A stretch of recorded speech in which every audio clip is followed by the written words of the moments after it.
You the fuck up. Good morning, everybody. Dropkick Murphys and Spirits Alive. I love the Dropkick Murphys. Can I say that this is an important day, too? Why? This is the first time that we have been prepared for the beginning of the radio show as the song ended. Because we're always just talking and flipping through the paper, and E-Rock goes, "You're on," and we're like, "What?" And the fucking headphones are on, and there's somebody already talking.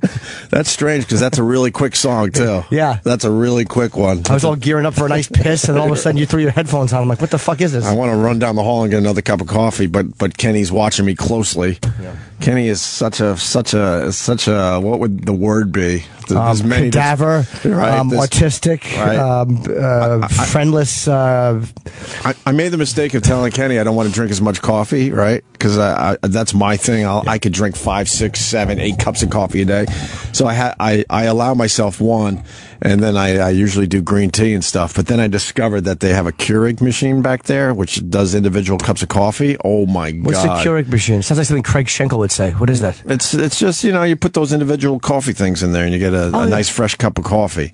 And I discovered that. So now I have to kind of like wait for Kenny to go that way, and then I sneak down the hall to get another cup of coffee because he points it out every time he sees me with another cup. And you love him and hate him for it. It's like, thank you, Die. Thank you, Die. Right, thanks a lot, but I need another cup. I can't do it. I need 2 cups of coffee in the morning.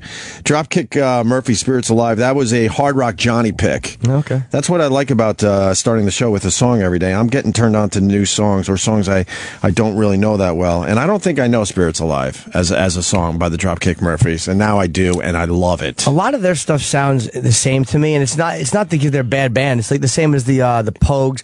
I'm not as into the Irish rock, so it's like right. I like the sound of it, right. But I can't tell one from the other. Like I never know. Like I'll listen to the Pogues and go like, I've never heard this song before in my life, but it sounds like fucking 8-1. And they're very quick. So today's 9/11. I mean, what do you do with this? Today, 13 years ago today. I didn't even fucking realize that. Really? No. Until you just said that, I did not realize today was 9/11. Today's 9/11 again. Now we're 13 years in, and it feels like yesterday. It really does. Well, you know why I didn't realize? Oh, it is on the front of the Daily News. The Post didn't have anything with it, but the Daily News has right. NFL, National Football Liars, and 9/11. Okay. 13 years later, we're still dealing with a lot of shit. Obama on TV yesterday talking about ISIS and his plan. Hope he knows what he's fucking doing. This is a 3-year plan? I guess. But no boots on the ground, right? No. The news loves saying boots on the ground. They certainly do. They love that. No boots on the ground. That's good news. Yeah. That's kind of good news. It's still a very dangerous mission that we're taking on here, but do we believe it though? Like he says that, but it's like all presidents say no. They always say no boots on the ground, and then the next thing you know, they're soldiers. And they're like, well, technically they're hovering. Right. There's always some bullshit technicality they use. Yeah, that's a good point. I don't know if I believe them. Right? Because the American people want to hear no boots on the ground, and then all of a sudden, we fast forward a few months, and they're like, well, we have to have a few boots on the ground.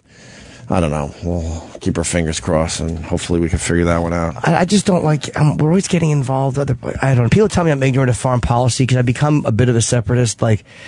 Just like Ron Paul. I think Ron Paul actually wants to take giant scissors and just cut the U.S. at Canada and Mexico and not acknowledge other countries and fucking the oceans. That might be going too far the other way, right? Yeah, but I mean, I've kind of gotten into that. Like, I don't want to be involved with anybody else's fucking personal affairs. Let them do what they want to do. I know it affects us somehow, but. Mm-hmm.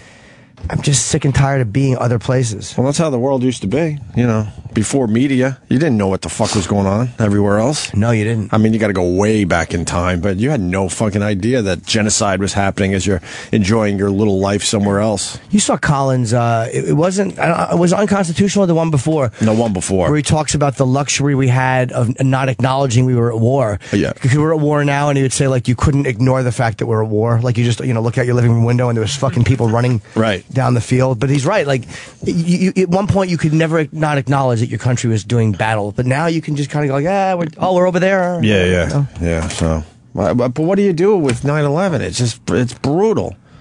It's fucking brutal every time this comes up. Wow. I guess enough time does pass, dude. I did not. You think? Did not realize it until you said it's it. Pretty strong still. Yeah, I'm sure I just missed the coverage, but I haven't. It brings you right back. It brings you right back to that day. I think it started last year. For you? Yeah, well, I just started noticing, like After the 10th, maybe? Yeah, the news starts to pay less attention to it. I mean, it's not even on the cover of the Post, this year. Are they down there? Like they used to be. Remember, every year there'd be a Ground Zero in the black suits. I'm sure they still do that. Oh no, they do that every year. They can't. You can't. Yeah, you can't be the scumbag that says, "Okay, we're not going to be at Ground Zero anymore for the anniversary." I think last year one of the networks finally Matt Lauer didn't air the names. Yeah, right. Weren't they? Wasn't Matt Lauer and those guys interviewing the Kardashians? I think it was that network, and people got a lot of criticism for it. But I kind of have mixed feelings. Like paying tribute's really important, and not forgetting. Right. How long do you do it? What's the appropriate time? I don't know. I think a lot of people decided 10 years. Okay. They'll slowly just start fading away from the coverage as more years go by. So. It's longer than most places. The U.S. gives a lot more love to the dead than most places. The fucking, the Soviets, I'm sure, after that school was... Right. All those children were... I'm sure they cared about 10 it. But, years ago, right? Yeah, but 2 weeks later, I'm sure they knocked the building down. No, we put the other thing. We mourned. We moved on. That was like 300 kids. Yes. That was horrible. We didn't cry, but we said boo-hoo. Right. I wish I could do a Russian accent. I know. God damn my lack of accents. That's where we need Ant. I know. It's fucking... He would throw a little Russian accent at this thing. He would do 40 minutes on the Russian fucking school children murder, and we'd all be going lollipops. Breaking news. There's so much going on, but this is breaking as we start the radio show today. Oscar Pistorius will not be found guilty of murder. Wow. I do not want to trust the judicial system ever. I don't want to trust it. They're different over there, though. Because shit could just go wrong. I think there's only a judge over there. Yeah. Right. And not a jury. Basically saying they didn't prove the case. The judge said the prosecution failed to show requisite intention to kill the deceased, let alone premeditation. He could still be found guilty of culpable homicide, Right. but that comes with no mandatory jail time. Wow. So he's well... He's doing something. He'll be leaving court a free man. Sounds like it. So what's the worst he could get? Picking up garbage on the highway or something? I don't know what they do over there. Oh my fucking God, dude. That seems pretty crazy to me. It seems like he had an issue with his chick there, and it was kind of trying to cover his ass as he's shooting through the door. I don't know. What the fuck could they possibly... How could they fail to prove... it's funny, we talked... I remember when this case happened, Ant had said something about... Because I didn't know it was in the jury system, and he said the fact that it's a judge will make it much better for Pistorius. I'm just ignorant, man. I was like, no way he's getting off. Right. But I guess the judge didn't get caught up in the emotion of the whole... Right. There's a dead model. Just completely sticking with the evidence. Yeah, maybe a judge is your better... Yeah, I could see where that's possible. You know what? As I'm talking to you, it's like a judge is afraid of being overturned. That's a judge's thing. They never want to be overturned. So if there's anything in the law that sides with you, the judge will probably go with your version of it so they're not overturned, as opposed to a jury who doesn't care about being overturned. Well, that's huge news breaking now with everything else that's breaking. Yeah. So fuck. Pistorius will not be found guilty of murder. Oh my God. It seemed pretty cut, didn't it? Pretty cut. I thought so. That's amazing to me. But more importantly, some shit went down on the post show. This is way more important than anything else going on. I didn't know that. Oh yeah, some shit went down. Where's Sam, the troublemaker? Oh, Kenny's getting my coffee.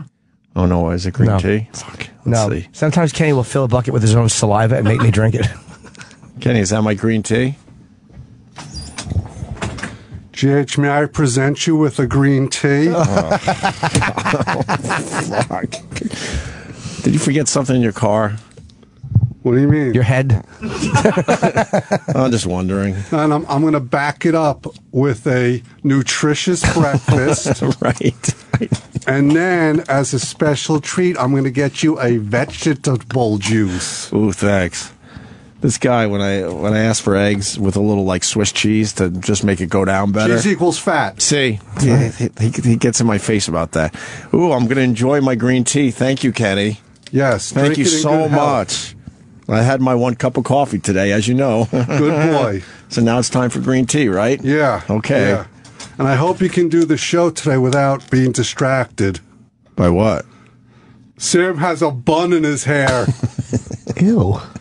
Yeah, Sam, what are you doing? Yes, Samantha. Exactly. You look like fucking Wilma Flintstone. Fucking hair just stinks. Sorry, Sam. Go ahead. You explain. I'm wearing my hair the same way I wore it for 3 years straight. I don't remember it in a bun like this. It's not in a bun. It's a bun. It's Look, it makes Kenny happy. Yeah, it is a bun. It kind of is a bun. no bun. It's a bun. It's a bun. Yeah. Why don't you just put some makeup on? Can you turn sideways? I want to see the bun. It's a bun. Yeah, that's a bun. That's a bun, Sam. Your hair in a bun. Why don't you cut your hair? Well, I like my hair. No one else does. It's right. They don't have to grow it. And no, it's not a bun. It's just literally pulled back and then a elastic. Like some people would call it a ponytail. No one calls No, it it doesn't look like a ponytail for some reason. You spin it any way you want to. Yeah. Exactly. Well, my hair doesn't look like white people's hair. So Because it's not. It's a bun. You can say that this is not a ponytail goes, fucking hangs down behind so you. does hair usually, but my hair doesn't hang down. Exactly. It's a bun. Thank you for proving my point. Nice bun. Yeah, I don't Thank like you. It looks like you're wearing a fucking, like with those Irish hats, the little button on the top of it. It's not a man's hairdo. No. It sickens me. Well, thanks, Kenny, for the green tea. It's delicious. I knew you would enjoy it. Thank you. All right. Can you go to the car? I think I forgot something. No, you're good. You sure? Yeah, you're good. Yeah, you're doing good radio. Just keep up the good work. Thank you, Kenny.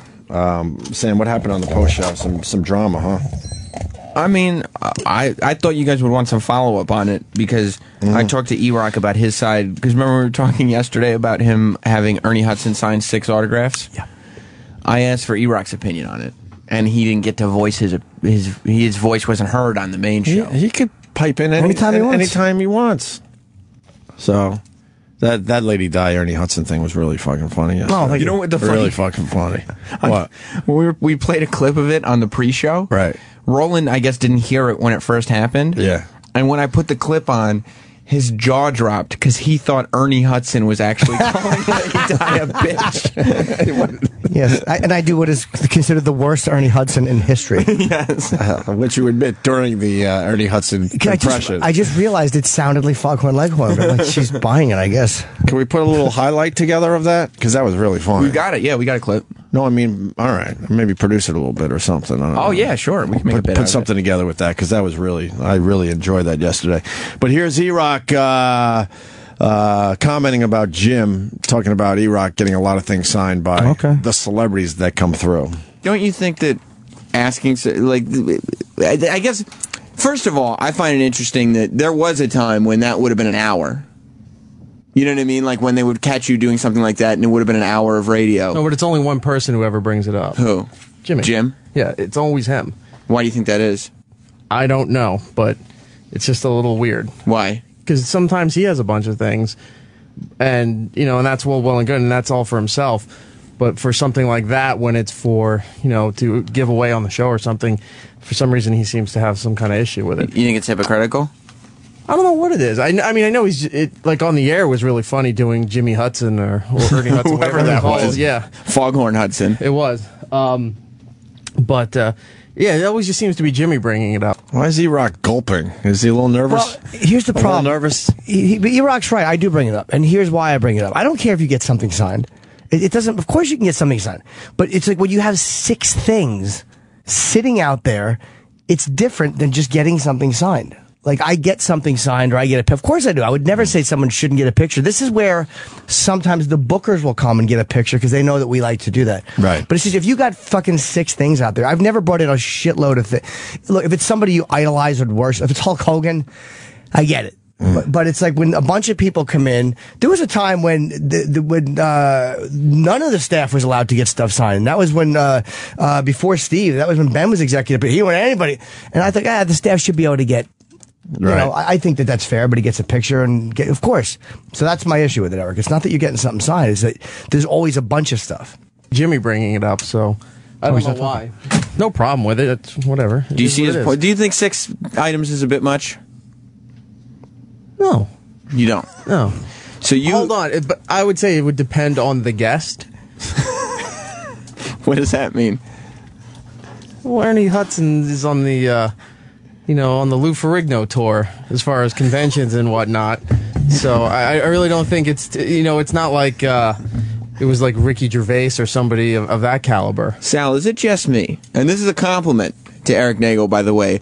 Or since Eric started doing this Saturday show, have somebody's balls dropped? Yeah. I mean, this Eric's guy swinging in that here. fucking big old dick of his. That was Sal, who's out today because of allergies, I guess I heard. Even though it's not allergy season. Yeah, he's got allergies. I think we're heading into allergy season soon, but Yeah. for the fall. But all right. And then it continues. It's another quick clip. Were you surprised that Jim took note of that and then said something? I was wondering if he would. Oh my God. So you're sitting there going, you know what? Jim may have an issue with this, but I'm going to do it anyway. No. It was after I put the stuff out. It wasn't beforehand. All right. When I looked at it, and then when Ernie had to go do another interview, and then he had some time between that and another interview when he would come back to sign it, I was like, oh, that's sitting there. Someone's going to have... Oh, I got you. Someone's going to take, not take notice, but someone's going to have an issue with that stuff sitting there. I'll tell you what it is. He's not wrong. It's there's times when we come out and there's stuff because we've gotten weird. Some of the bookers are really cool with us getting pictures and they help us out. Like Spencer's great. Lee has been cool, and most of them have been okay. But there's been a couple of issues here and there, and just with other members of the staff, they've been weird too. And then a lot of times this is where they'll want to come for that stuff. So if I see stuff out there, I like to know, is this our stuff or is this them coming over and kind of putting it in our space? And then meanwhile, they'll give us shit a week from now or 2 weeks from now. So if it's 6 things for one guest, and it's not a guy that you idolize or you worship, like that's like then it's like, come on, what are we doing? Get something for yourself and get something for the show, sure, but that's a lot of stuff. But what E-Rock is basically saying is Ernie Hudson's not really that famous anymore. So it's totally cool to, have him sign for a half hour. But yeah, and the thing, you know what? And by the way, E-Rock, I'm the one who brings it up, but I'm not the only one who notices it. You think I'm the only one who notices it? I'm not the only one who notices it. Other people notice it too. I'm sure they notice it, but you just happen to be the one that's the most vocal about it. Yeah, but I'm not calling for your firing. But once again, you're missing the fact that Ernie Hudson is so not famous that E-Rock feels like he could sign during his lunch hour. Remember for E-Rock. Yesterday, Ernie Hudson said that when somebody asks you to sign something, hang out for 5 minutes and they'll start insulting you. Yeah. That's exactly what E-Rock did. Yeah. He just, you just insulted Ernie Hudson by telling the world that he really isn't that famous anymore. He's like Lou Ferrigno He's level. kind of a one-hit wonder, even though he's done a lot of other things. Sure. Is that what you're saying? No, he's not a one-hit wonder. I mean, he's had, The Crow and Oz and a couple other things, but... Hand That Rocks the Cradle. Right, but he isn't where he used to be, so I was like... He doesn't want to hear this. Yeah. He's available. He gives a guy writer's cramp and then insults him. Right? Yeah. Ernie was great. He was nothing but a gentleman in the class. Ernie, act. I know you're not famous and you don't have much else going on today, so if you don't mind, I'm going to make you sit here for an hour and sign myself. Yeah. Luckily, you got nothing going on. So Luckily, you have absolutely no phone calls coming in from Hollywood. Yeah. Exactly. What are you going to call? He's hoping someone calls him, is what you're saying, right? Again, so that's my issue with it. I'm not saying don't get a photo. I'm not being a hypocrite. I'm all for the staff coming in and getting pictures. A lot of shows don't even let them do that, obviously. And you should be able to get a shot. You work here and fuck. I've always thought that was ridiculous. It is ridiculous. If you work for a radio show and there's some celebrities coming through, you should absolutely be able to get a picture. Sure. Interns, I don't give a fuck who. Everyone should. Yeah. Everyone. Doesn't matter who you are. Unless there's been times where the artist person is a dick and there's just nothing you can do about that. Like if the artist person says something, Oh, yeah. then it is what it is. Of course. But Ernie Hudson, my God. How not famous is he, Eric? Well, did you ever see Ghostbusters 2? Yeah. Did you know how the movie started? I don't remember anymore. Okay, Ray and Winston, a couple years have gone by. There's no popularity for the Ghostbusters, and they're on call for children's parties. Yeah. And they're singing and dancing the Ghostbusters theme, and I think that was just foreshadowing. So you think that's where Ernie's career is at this point? He's doing kids' parties? He's a great actor. He's available. He couldn't have been nicer to us yesterday. He's a very recognizable guy. Like he's a guy that everybody knows from something. He's one of those guys been in a shitload of movies. Right. You know him when you see him. Yeah. And he's very good. His card was a little weird. Yeah, it's just he's trying because he's not getting Ghostbusters residual, so Right. he has a card that says with his like contact information. It's not his phone number. That's all social media. So he hands out this card, so then you know what his Twitter is, Yeah. his Instagram, Facebook, all Facebook. stuff. You know the deal, right? But on top it says, Who you gonna call? Ernie Hudson. All right. Not what I would have put, but he's a nice man, and you know, a lot of times these actors kind of go back and try to grab a little social media. They're not exactly sure how to. So you just want people to kind of check you out on Twitter and stuff. And Right. He's a very nice guy. we're not trashing No. Ernie Hudson. I think he still has a little gas in the tank as far as Hollywood goes. E-Rock, though, not so much. He's a legitimate, really fucking good actor. He is. You're pretty much saying that he should look up Virgil and they should have lunch together. Is that what Well, you're they're saying? at the same events. Oh, wow. Wow, E-Rock. He's taking like Kevin Pollak level shots at a guy who all he did was sign 6 autographs for him. Yeah, he just treated you nicely with respect. Excuse me, Kevin Pollak's shots against you were justified. I meant I saw what you were doing there. He didn't like your voice, that's all. I meant to think like when I was taking shots at Kevin Pollak. Oh, I see. Right. Okay. Well, okay. Okay. Okay. I don't know what these people want to talk about on the phones, by the way. The phone screen thing is busted again. Maybe they want their the autographed Ghostbuster stuff that E-Rock promised everybody. I sent mine out. Oh, you did? We traded yesterday. You took the DVD, Right. And I was I just took like the little Ghostbusters booklet. It's a tiny thing. I got them, something small. You know, I got into a slight situation on Twitter. A fan asked for my watch, my Samsung watch, and I was ready to just mail it out. And then my wife reminds me, all your shit's on the watch. You were using it. Like, it took all the contacts and everything. I was ready to just mail this thing out. And now I don't even trust it enough after I got rid of everything off the watch that now I'm in such a situation that I have to fucking buy a watch for this guy. Because I promised him. I promised the guy. But I was ready to mail it. I was looking for the charger, and she's like, "What are you doing?" I'm like, "I'm mailing this, one of the fans my Samsung watch because I'm not using it." He asked for it, and I said, "Fine." She goes, all your info's on there. Not that there's anything like Still, though. earth-shattering, but the it's still kid's number's on there. It's still my info. Yeah. And then I don't trust it enough after I, looked at it and got rid of a whole bunch of stuff that it's not completely gone. So now I'm like, I can't be a dick and not send the guy something. So now I have to go and buy a Samsung watch for him. Yeah, and here's how I know that you promised that, and it wasn't because I'm getting requests now. Right. Dude, if you're not, could you send your, and I do use the phone, but the watch I just haven't been able to figure out. It's just one of those things, and I feel like I got to do right by him. So now I got to go buy one. Let's say hi to Lou Ferrigno. Lou. Hey, Ewok, what the fuck is that supposed to mean? Oh, my God. We're getting fired. Fuck. No, This is what it takes? This is a good Lou. This is a good Lou. You sure? We're Might not actually getting be fired? him. I think it's him. You would not like me when I'm angry. Yeah, that's him. All right. You can't do That's a very famous line. Yeah. Right. All right. Thank you, Lou. I appreciate it. Good talking to you, Lou. Good talking. Good He's deaf. He doesn't hear very. Sorry, Lou. So what do you do with the 9/11 thing? Just kind of reflect and... Wow. I mean, we mention it. You talk about it for a minute. What can you do? It's just a...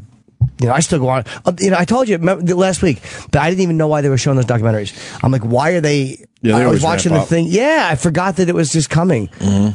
Which maybe that's good. It's because you're not forget. It's like as life goes on, you're not in that mindset every week or every month or every year even anymore. Which is maybe it's a sign that things are okay. So... At least here. It's still fresh in our memories, that's for sure. And we're still dealing with the horse shit in the Middle East. Unbelievable. 13 years later, we're still digging in and we're in it. Yeah. No boots on the ground, though, according to Obama. Yeah. I hope not. I'm surprised the Middle East doesn't just hate Al Qaeda for doing that. Like, the amount of fucking problems you've had to deal with since they Right. hit the fucking Trade Center. Like, you dummies. Right. Yeah. The amount of military interference from the U.S., all of you radical fucking idiots. Radical jihadists are dumb. It's like, do what you want to do over there, but the U.S. gets involved sometimes, but if you directly hit the U.S., then you force the American public to go, we want this, like Right. ISIS. Right. I understand the power of lopping off reporters' heads in your minds, like, wow, but you're not deterring the U.S. military. Right. you're just not. That's not going to make us go, oh, okay, we'll leave now and we'll leave you alone. Of course not. When the president, like for us, that's not a big deal. But when the president says things like degrade and destroy, and did we talk about this on the air? When Biden said, "We'll chase them to the gates of hell," right? That's cornball movie language, but that's a very harsh thing for the vice president and the president to say. That's very harsh language for them to use. You expect Biden to say that, though. Yeah, he's honest enough. He's like a frat boy. Yeah. You think Obama rolls his eyes when Biden says stuff like that? No, I think that was nipped in the bud during the first term. Obama, his fucking loose microphone yapping. Right. But, he's still yapping, though. Yeah, he doesn't. I love Biden. And I'm not saying because of politics or anything. I just love him as a man. He just speaks his mind. And then, I don't even know if we talked about it because maybe we were off the air, but then it comes out that he swims nude. Does he? Did we do that we didn't do it on the radio, I guess. No. It came out over the summer that Joe Biden loves to swim nude. And then you're thinking, the Secret Service is always around and they have to deal with Joe Biden taking a fucking nude swim in his pool. Yeah, there's the story. We didn't do this, I guess. Yeah. Yeah. They all just have to deal with it. Joe Biden nude in a pool. Well, I never heard that. Really? No. Well, is there anything else in that article? Like pet names or anything? It's from a book that from his neighbor. It's from a book. I think that the Secret Service, some former Secret Service or something, wrote. They're using named and unnamed sources. Agents say that whether at the vice president's residence or at his home in Delaware, Biden has a habit of swimming in his pool nude. Female Secret Service agents find that offensive. Oh, Christ. Why? Really? Hold on. You're willing to take a bullet. The Secret Service agents are willing to step in front of the president and take a bullet. Right. But Joe Biden's dick and balls in the pool bothers you? Yeah, but they can't deal with his pud. Yeah, really, that's exactly what it is. His fucking wiener upsets you. But as a, I don't understand why that's different. Because as a guy, let's say I was Secret Service for Hillary Clinton. Let's go with that one. And she decided she likes swimming nude. I wouldn't give a fuck. Not at all. Sit there and crank it. But I wouldn't give a fuck. And there's nothing good to look at there, obviously. No. Why would I be offended as a guy? I would be like, well, whatever, it is what it is. Why is a female Secret Service agent getting offended by that? That sounds ridiculous to me. Why aren't you beyond the genital stage of your life? If you're that brave, and they are fucking brave people, do you really think that you should care about the guy's dick and balls in the pool or his ass cheeks? Who cares? Gives a fuck. Or though, but then again, did a female actually come out and say that? Or was it like one of those things where one woman remarked to a guy, like, oh, God, we got to look at him naked again. Right. And then he takes that and goes, oh, they're very upset and offended. You know? You're probably right. It might have just been her remarking, like, who wants to see this guy's dick and balls again? They just took it a little too far. Yeah. It made it look like she was really upset when she didn't care. Well, the big story, obviously, is Goodell. I said days ago that this guy's fucked. Yeah. I don't know. There's a lot of people pissed off now because now there's claims that the tape of Ray Rice punching his then fiancée in the elevator was sent to the commissioner's office, and that someone. The AP, I guess? Was it the AP that said they got on tape someone from the commissioner's office thanking them for the tape and saying, a woman, yeah, saying, "Wow, it really does look bad." Or I don't know the exact quote. Her exact quote was, "Oh God damn it! I just had it. I'm just had it." You're right. It's terrible. You're right. That's terrible. I'm sorry. Right. You're in my fucking office. Right. She said she told a law enforcement official in a voicemail that confirmed the DVD arrived at League headquarters in New York on April 9th. April 9th, so May, June, July, August. We're talking almost 5 months into September. That's why it's hard for me to believe that they didn't see the tape, when it was hanging around since, when did the incident happen? Like February? March? February, right? Yeah, I guess it was. So like 6 months, they had 6 months time to see that tape possibly. It's just hard to believe that no one high up in that office saw the tape. It's just, I just don't believe it. 2-game suspension. Right. And that's the NFL. That's the moralizing league. Incognito suspended because he said some unnice shit in a text. Right. What a fucking shit league. That's why when they try to moralize about, well, this group is okay, we shouldn't say that. The Redskins name is okay, but Incognito was terrible. Right. They're just shit. Of course. Have a consistent set of morality or don't. But And the NFL makes so much fucking money. I just feel like even though the owners love this guy, I think they might have to say, look, you got to go to save our fucking our money. yeah. Don't you think? Yeah, if they will let him go. I don't know how they spin this. If it's going to make them look bad and it's going to start to be taken out by advertisers and stuff, Right. they will let Goodell go. He'll go. He'll go Right. before any of them will. Right. Even if he still claims, I don't care what the AP's saying, I did not see or anyone in my office saw the tape. It's still like, because now people are like, well, why wouldn't you look at the tape if it was sent to you? Right. Why wouldn't you look at it? Right. And if you get credit as the commissioner when things are going great, when it goes this far and everything that you've said that occurred, it turns out was something else. Right. Like every single thing that they've said, no, we didn't know. Oh, yeah, maybe we did. No, we weren't told. Oh, yeah, maybe we were. Then people are going to be like, you got to go. They were sent the tape back in April, casting serious doubt on Commissioner Roger Goodell's claim that none of his executives saw the footage until Monday. You know what's weird? Like, I don't care if he plays or not. Like that guy who called yesterday saying it's a private matter between him and his wife. Like if the NFL said our players are individuals and whatever they do in their private lives, we don't care. Right. I wouldn't care if he punched his wife. I wouldn't care if a drunk driver did what he did. Football is your job and you go do your job. That's fine with me. So it's either that way, don't give a fuck what they do, or have a set that says you can't do this and this. But don't act like you give a fuck when you only care if people point it out to you. Right. Yeah. I mean, everyone deals with morality clauses now. So Yeah. I feel like if he just goes and does this thing, that he should absolutely be able to play next year. Next year. Yeah, if he handles himself properly, I guess. Yeah. I mean, was he even convicted of a crime?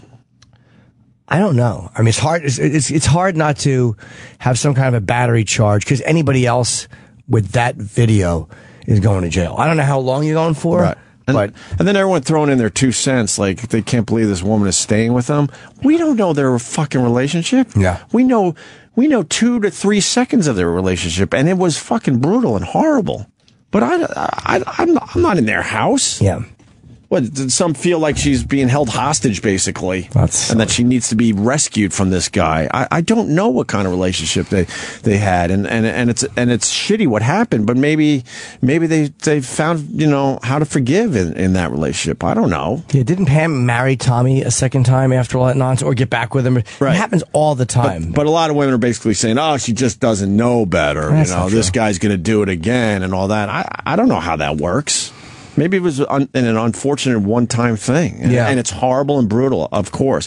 But it's up to her to decide if she's willing to forgive that, not us. Yeah, every incident is not the same. Like you could see that you can't judge the entire pattern of a relationship from that one moment. Although a lot of the times maybe it is the same as the other ones. But you know what I mean? You can't look at that and go, this is what their relationship is like. They're not coming out with other stories about Ray Rice being, Right. A beater or anything like that. So Right. We haven't. No, I haven't heard anything. Nothing. And these guys out there are just digging and digging. For ex-girlfriends or fucking, yeah. They're digging hard because it just, helps the story that they want to keep going. And what about the, and Rutgers taking all this stuff down? It's like, what, so the guy didn't do that at your job? At your college, he didn't? That's ridiculous. It's an argument I've had here at SiriusXM. I'm like, we should absolutely be able to play Anthony's stuff. Why wouldn't we? It's just it's a childish. Get rid of it. Right. What do you think? People can't find it. Right. Wouldn't you rather have them getting it here than going listening to it for free somewhere? Like, what are you guys thinking? I always felt like it was ridiculous when you gotta completely wipe out someone's name or career or whatever because of one incident. I always found that ridiculous. That's terrestrial radio way of thinking. The ones who don't tell their jock. There's never anything played from the prior people that were there. So just get rid of it. Right. It's just a bunch of panicky fucking executives that don't know much about creativity or the way creative mind works or the way creative people think. There's hundreds of hours of brilliant stuff that this company could take advantage of. And play. Why wouldn't you play? The people want to hear it. And Ray Rice had a perfect college career. So this video comes out, and now you're basically saying he had a shitty college career, and we can't have this. Yeah. Would you have to do it? He was a perfect player for them. Absolutely. And that's how he should be judged. You have to leave the records up there. Like, if he broke a record, would you not acknowledge the record was broken because he did something really, really fucking stupid later in life? Right. Sorry, those records are broken. So, and there's a lot of other things that people do that's really shitty that we just never find out about it. Right. So on your walls, you have guys that have committed a rape that you'll never know about. Right.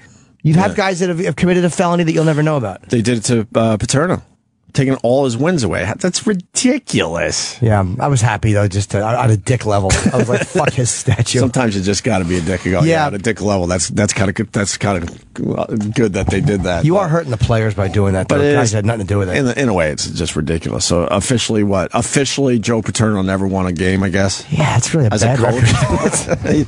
he has the worst record ever now. Yeah. Okay. They All put a right. statue up for the worst record ever. Right, okay. 0 and 694, whatever the fuck it was. I mean, I understand they had to make it hurt, but that now that I look back at it, I see how ridiculous that kind of is, right? But that's college thinking. Colleges can do that because they really don't answer to anybody except their own boards, I guess. So if they want to remove them from the walls, they can. Or I don't know. Maybe the NFL would do that too. Or there was a ball player named Mel. I want to say Mel Hall. He was a Yankee who I met in Dallas. When we were down there. You better I think I know where you're going. You better make sure it's the right guy. I'm pretty sure. Can you Google Mel Hall? I think it's Mel Support? Hall too, because I think I know what you're going to say. So I'm kind of contradicting myself, but sometimes in conversation it happens. I think everyone does, though. Yeah. I think everyone contradicts themselves from time to time, and I think everyone has a little hypocrisy in them as well, you know? Yeah. No one's perfect with all this shit. Yeah. Sometimes your raw emotions get involved. Yeah. And then a minute later, you're like, oh, yeah. And then someone calls you out on it, you're like, oh, yeah, all right, that doesn't make sense considering all the other shit I've said over the years. Right. Because he's, I think he got 45 years in jail for having sex with a 12-year-old. Okay, Sam's saying yes. And an ex-Yankee outfielder who I remember as a player. And Sure. It's almost like, let's say he had one. He's just a name I remember offhand. Let's say he was on the Yankee Wall of Fame or whatever, like on their roof. Or like, do you take him down or do you not take him down knowing he did that and was convicted?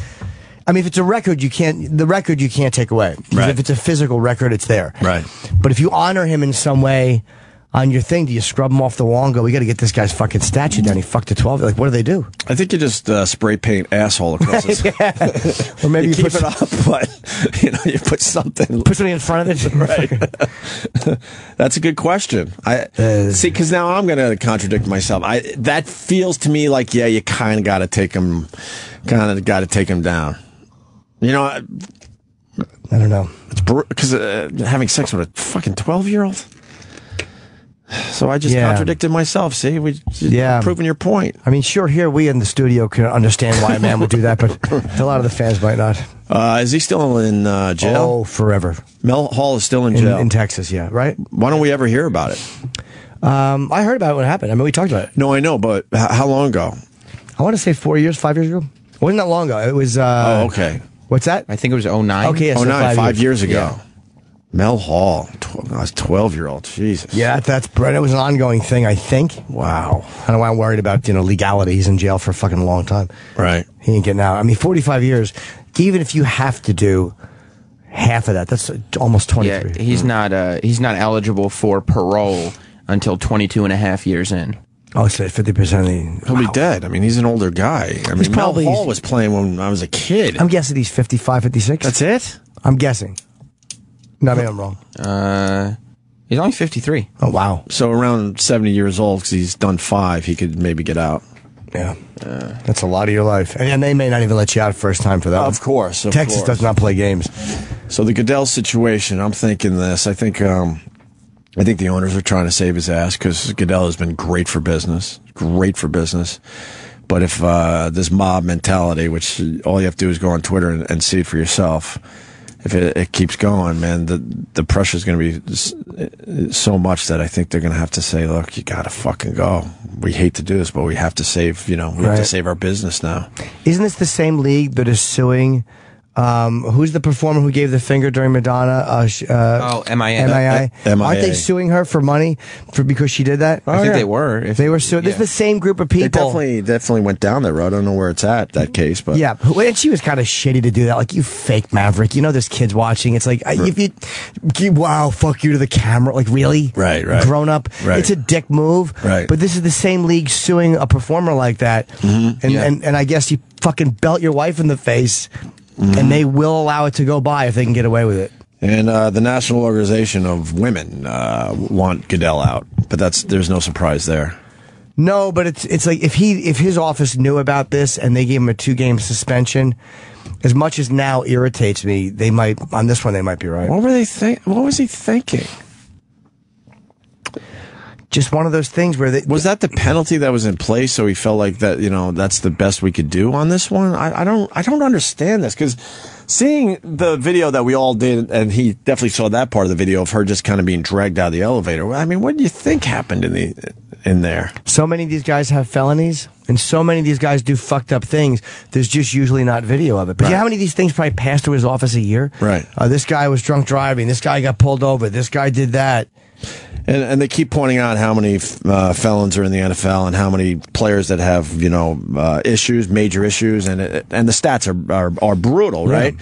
But they fail to mention that football is a brutal sport. What type of person are you getting to throw their bodies full speed at someone like that? Right.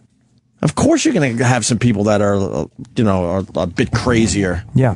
Right. Well, I've been saying because they want to kind of clean up the league. How do you do that? Because the type of person that is willing to take that punishment year after year, I personally think you have to have you got to be a bit nutty. I don't even think they want to clean up the league. I think they want the league's perception cleaned up, like the perception. I don't think they give a fuck on some. If you're doing good business, they don't care. Yeah, but it's bullshit though. It's all phony outrage again, because they know all this shit will continue. It just will. I don't know. I think they just want it to look good, and if you pop your head above water and people notice, then you got to go. But I don't believe it's a genuine. Again, get rid of all felons then. If the NFL wants to clean up their image, if you have a felony, you can't be in the NFL. Let's see them try that. Right. They'll never do it. No, I don't think so. No way. Why not? I mean, you know what I mean? It's like other companies have these weird things where if you have a felony, you can't do this, you can't. Right. So you want to clean it up. It's good for kids. Right. You're fucking obsessed with kids? Okay. Well, they went family friendly a long time ago, so. Yeah. I really want the women to be watching the games as everyone starts wearing pink, I think, in another couple weeks, right? 2-3 weeks. So then Goodell said about this breaking news yesterday about this tape, we are not aware of anyone in our office who possessed or saw this video before it was made public on Monday. We will look into it. Which means let's get in a boardroom and come up with new excuses. Yeah, exactly. We will look into it. It's never good. Yes, the tape was playing, but there's proof that I was looking at my iPhone at the time and I didn't see or hear it. Right. They'll come out with some shit, but he might have to go. Yeah, I mean, I don't know how he skates, because they're not going to let this one go. The media, look, every channel once again has it. Once Now is on it, and it's such public news, and again, the president has commented on it, and it's not stopping. Once they start going for your advertisers, that's when the teams will make Sorry them to go. interrupt you. The headline, NFL officials say Commissioner Goodell has no plans to resign. Maybe he won't. I mean, but it's but if it keep, like you said, if it starts with advertisers or something, then they're gonna get to a point like we don't have a choice here. Yeah, because the press when you give them, and that's why I'm as fucked up when he went on Sharpton's, because when you hear people who really know the media and they talk about furthering the story or you're giving them more, that's where no comment makes sense, because there's just nothing for them to grab onto. It's even better than a denial, right? Because they had no comment. You can't do anything with that, right? But when you got a tape, you can show that forever. They're going to show that tape forever. Mm-hmm. They're never going to not show that. It's a great piece of video for the news. But then you see Ray Rice, and I think her name's Janelle, right? I think so. Janelle, they look pretty happy right now, and they're bunkering down, and trying to get through this. Yeah. So it's a fascinating story, to say the least. It is hard to imagine that the first time you and your wife are ever physical, or you and your girl, it's a fucking left hook to the face. Right. Like, she slapped at him in the thing, and then he slapped at her. It's hard to believe that was the very first time, unless it just never happened and they were both totally drunk. I don't know. You got to be careful what you say, but Oh no. no, it just seems like she knew how to scrap. Yeah. You know what I mean? Yeah. I've seen some innocent women where, but then there's other women that know how to scrap. Maybe that was understood between the two. I don't know. I don't live their lives. Yeah. But from that tape, it looks like she doesn't take shit from anyone and knows how to scrap a little bit. Yeah, and what happened leading Did right it go up to too that? far? Of course. Yes, it was brutal. But she was scrapping. They can show that forever. It's on TV as we speak. Again. Wow. Wow. What a brutal. And the AP gets access to everything, but they heard the audio too. Yeah. So the audio, I would love to hear the audio because that kind of tells you. We'll hear that eventually. Eventually, it'll come out. And you could. I guess she was spitting and all sorts of stuff leading up to it. Not saying that means knock her out, but When you spit in someone's face, when they want to punch you in the face. I don't care who it is. If someone spits in your face, you want to do exactly what he did, but you can't. that's a big one. Yeah, Spitting in someone's face is a big one, Especially in a heated We all argument. know that one is a big one. That'll cause major problems. Yeah. So, why don't we take a break? We got a busy show today. Yes. We got the Tyson thing. Fuck. Okay. Cool. As soon as we come back, yeah. I knew we had something cool to get to. You got the Tyson thing. Where's my sheet here? You got a Rob Ford update. You got we got Nikki Glaser coming in again today. She was great last time. Looking love forward Nikki. to talking to Nikki again. Jeffrey Tambor is coming in. He was hilarious. I forgot he was in today, right? Yeah, he was hilarious last time as well. He'll be here a little later. And then Sandy Kane's coming by. I think she might be doing news or something. Oh, okay. Like Mike Bichetti did. We good. might have Sandy Kane just pick some news stories and we'll play off that. Man, he fucking punched him, man. What the fuck? And then I think we're doing, are we doing Roland too? Where did Sam go? Yeah, we're doing Roland. What are we doing with Roland? Shithead or shitface? I always forget. Shitface. Shitface? At the movies with shitface. At the movies with shitface. Okay. The listeners demand it. Here's Sam. I've not heard anybody demanding it. Yeah, they're demanding Oh, it. okay. Yeah, I probably just wasn't here. You got to read your Twitter more. They're demanding it. I don't check the app mention. They're always positive. They're demanding the shitface at the movies with Roland. Oh, it's ready for today. It is. We have we kind of blew it off the last week. Yep. We have Roland. Yep. And Sandy Kane is in the fucking house. Did she have to announce that to everybody? Yeah, she was greeted here by one of the security guards. Right. And she says, I brought my titties, $2 $2. What does that mean? I don't know. That was her greeting. She only wants $2 to take a look at her titties? She said $2 $2 to our security guard. All right, well, I'll see what that means as well. Hi, this is Nikki Glaser, and we'll be back with more Opie and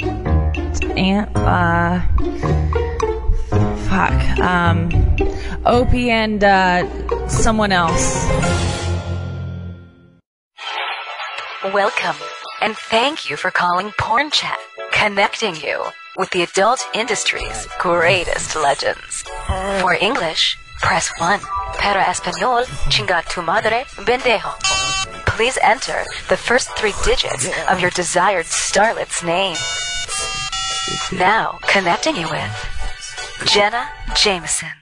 Yeah, hey, Jenna, you there? Hi, how are you? I'm doing fine, and Bobo Man's getting hard hearing the sound of your voice, Jenna. Sexy. I'm just thinking about you, pounding you, right? It's pounding you in the ass. Yeah, it's very titillating. What are you looking for, Jenna, huh? Nowadays, I'm so single and so in need of a man. Well, if you're looking for a man, then you're talking to the right person. I just like to have sex. Oh, well, you want sex? You'll get it, baby. I got my hand on the boner. It's there just waiting for you. It should be huge. Oh, it is. 3.5 inches there just waiting for you. Oh, yummy. You want me to make you happy, Jenna? You happy? I'm bummed. Super bummed. Ooh, I like that. What has you down? I have, bad ex. Tell me more. Oh yeah, I have a lot of things going on, but my main priority are my kids. What else is wrong? I just want to make sure that I am with my kids. Oh, God, I want to be inside you, Jenna. That's the thing, is I feel like, I'll get on Twitter because I'll get mad and I'll be like, rah, and go crazy on Twitter, and people will think I'm nuts. But in reality, it's really just me trying to tell people what is really happening. Oh, man, here comes the pre. And I haven't seen my kids for a very, very long time. I'm able to see them only 2 days a week, and they charge me $400 an hour. Like, people That was good. Thanks, Jenna. Come here, Mr. Maloonigan. Daddy has something that needs cleaning. You don't fuck a bitch who thinks she can be number one. I cheat on my girl, it's with fat bitches that know what my girl look like and go, number 2 is good, even number 3. Cause I've been saying, look, I'm a decent motherfucker. Just cause I want some side pussy, just cause I want other pussy as opposed to yours, doesn't make me evil. Dudes want side pussy. You're never gonna meet a girl whose hymen ain't broken, you know what I'm saying? I said her pussy smell like mini burgers. Ooh, your girl looks better than me. I got no self-esteem. Your side pussy. Damn, you got some nice titties. Ooh, to put it simply, I'm cool with number 3. Your side pussy. Don't be such a pussy, go get some side. What women do have to understand is that we look. That's a part of our soul. We don't bleed every month. We don't fucking sit down to pee. We don't pop babies out. The one thing that we suffer with is when we're committed, and women should understand what commitment is. It's a commitment to us, not commitment to them. It's a commitment that I could be not a piece of shit one day in my life.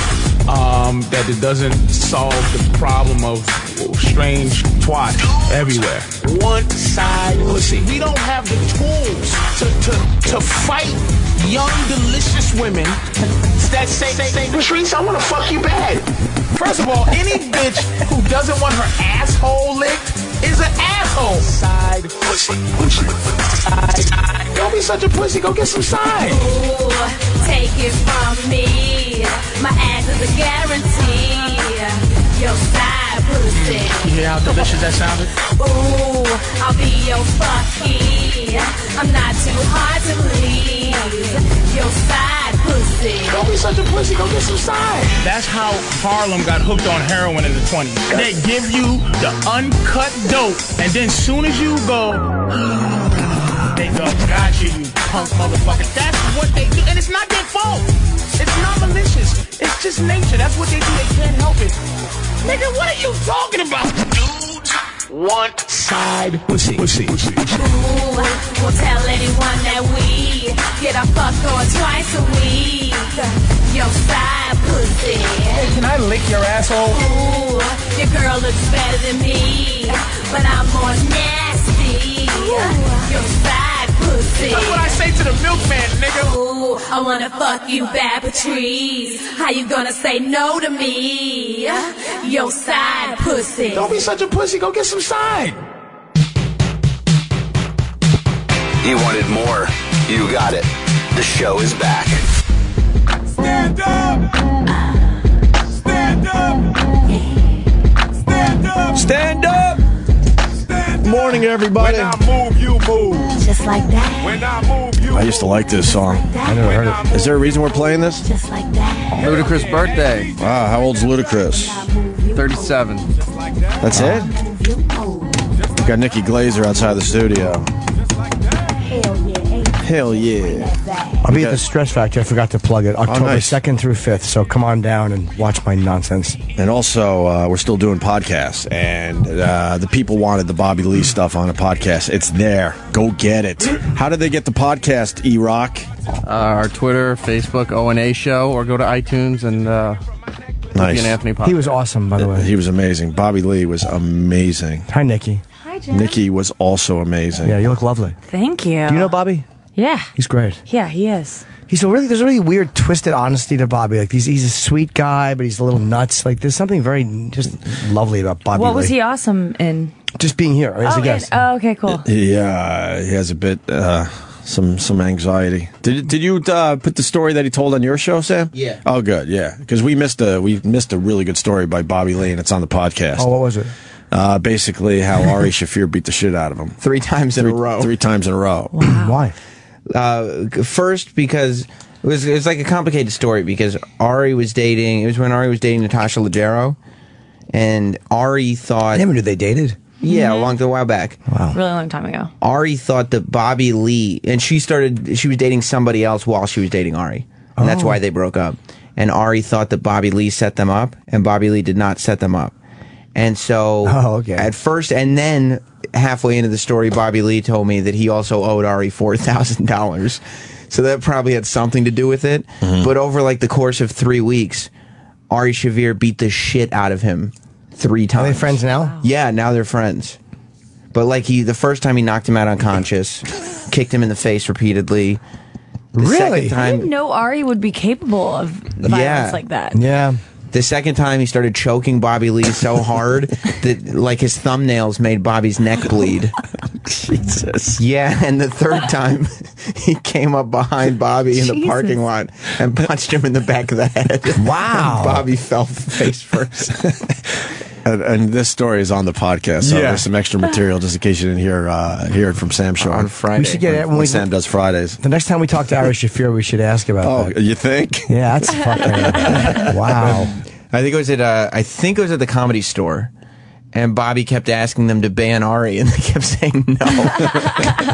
He was like, "Well, you call the cops?" They're like, "No cops, no cops." And finally, after the third time, they were like, "Will you at least ban Ari?" And they were like, "All right, we'll ban him for a month." And that was it. Wow. But now they're friends. Yeah. Maybe Bobby felt he owed him a lot of money. That's $4,000. I didn't know Natasha and Ari. No dated. idea. We should call Bobby Lee. We could. We finally exchanged numbers. Maybe we'll do that in a little bit because we got Nikki here. And also is Chris DiStefano calling us today? He's supposed to. Chris DiStefano was in yesterday, and we learned that his father hates Dan Aykroyd, but he couldn't tell us really why. So we gave him a little homework assignment. We're like, you got to call your dad and find out why. That's strange. He doesn't hate Dan Aykroyd. He thinks he's a pussy. He thinks he's a pussy. Wow. Which I think would lead. I think that would lead to hating him. Yeah. But Chris DiStefano told us after the show, we had Ernie Hudson in from Ghostbusters. That's where this all came from. Do you know who he is? No. Okay. Point for E-Rock. Yep. Point for E-Rock. Nikki doesn't know Ernie Hudson. He was the black guy from Ghostbusters. He was guessing that you were racist and you wouldn't know him. Exactly. And DiStefano told us that I guess his mom is really good looking, and she used to hang out at SNL or go to some SNL taping. So Chris is thinking that maybe she came home with some kind of little story about Dan Aykroyd. Oh, I didn't know that. Maybe being too nice or something. I don't think anything too crazy, but just enough for Chris's father to say, that would do it. That's what Chris was hinting at yesterday after the show. I know exactly what happened. She's like, "Oh, I met Dan Aykroyd. He was so nice." And then at the end, the conversation went, "Hey, what's that in your hair?" Oh no, that's what happened. Okay. There's Ernie Hudson. There he is. Do you recognize him now? Yes, I do. Oh, okay. All right, good. He was a delightful man. What else has he been in? Oz. Okay. Did some time with the Oz thing. I don't remember Hand That Rocks the Cradle. I don't remember. I don't think I ever saw The Crow. Wasn't that the one Brandon Lee died on? Yeah. Oh, yeah. I was going to ask him about that, and as he was talking, and we got sidetracked. I think it was didn't. the sequel that he died on, though, if I'm not mistaken. Was Ernie Hudson in the same movie? I thought he was in the first one. It was the first one. How did he die? Brandon Lee. It was a gunshot. Yeah, he got shot. They thought by there a stuntman or something. There was a bullet. It was a real gun. They were using blanks, but there was an actual bullet lodged in it. And it pushed the blank forward. Jesus. Yeah. And that went through. Who the fuck doesn't check that stuff? Yeah. So, you sure it was a real bullet that pushed the blank? Whatever. Yeah, I think there was a real bullet. I think the blank pushed the bullet. What does Brandon Lee look like? Now? Not too good. Yeah. I don't know if you want to see him now. Oh, no. Yeah, you're too young to really understand any of this that shit. One. Yeah, him and he's a handsome young son of Bruce Lee. And yeah, he was a sex symbol for a couple of years, and then What year was the Crow? Is it 90 something? 94. 94. He was the Crow, Yeah. and so the sequel never came out. No, it did. Oh no, a they different Crow.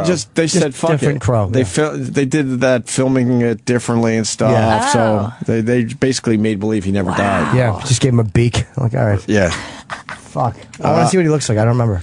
Let's say hi to Frank in Philly. Frank. No, Frank was better. Hi. Hey. What's up, Frank? Hey, I just wanted to see what your guys' opinion was about the stuff that went down with Joe DeRosa yesterday. Well, the fucking Rogan podcast. You certainly couldn't avoid it if you're on the Twitter. I did not hear Joe DeRosa on Joe Rogan, to be completely honest with you. But I know what he said about Anthony really pissed off a lot of people. That's what I know. Yeah, I didn't like it, man. I saw the I was getting the same thing on Twitter. I was like, this thing between Anthony and Joe. And he was on Rogan's podcast. Rogan's a great conversationalist, and Rogan's a great guy to get you just talking about anything, because it's such a chill vibe there. So they got into something about Twitter, and I guess the fans had been giving Joe a hard time when the whole Anthony thing went down. And they were like, why aren't you backing up Anthony? Why aren't you backing up Anthony? And a lot of comedians did not back up Anthony. And people have to understand something. A lot of people were scared to back up Anthony on that. And I understand why they were scared. It wasn't like they were like, fuck Anthony. They love Anthony, but a lot of guys were like, look, this is a rough one in our business. Like, if you come out and you back it, and you could say they're pussy, but there is a reality to it. It's like, it was a hard one for guys to defend because they were just scared. And I'm not saying that judging these guys. I get why they were nervous about it. With race in this day and age, you know, like, a lot of those guys looked at Anthony like, he's going to be fine. He's fucking set. You know, if I come out here, all of a sudden this guy I'm doing business with at NBC is going to fuck me. And it's just a scary thing for people sometimes. So I didn't fault guys who didn't come out and say, because people wanted to phrase it right, like, how do you, at times, distance yourself from a particular remark, but back the person? You know, because I love Anthony, and I told you, I texted him the next morning. I was, what, dude, are you all right? Like, I didn't. Some of that made me go like, shit. Right. But as my friend, I would never not fucking back Anthony up ever. Right. And that's where loyalty comes in. I think you have to, at times, you can love your friend and not necessarily agree with everything he said. And there's a way to make that clear, and there's a way to support your friend and not stand by a particular statement. I think that's because if you just stand by something somebody says, regardless, then you're a lemming. Then you're a person who doesn't think for themselves. But I think as a friend, you know.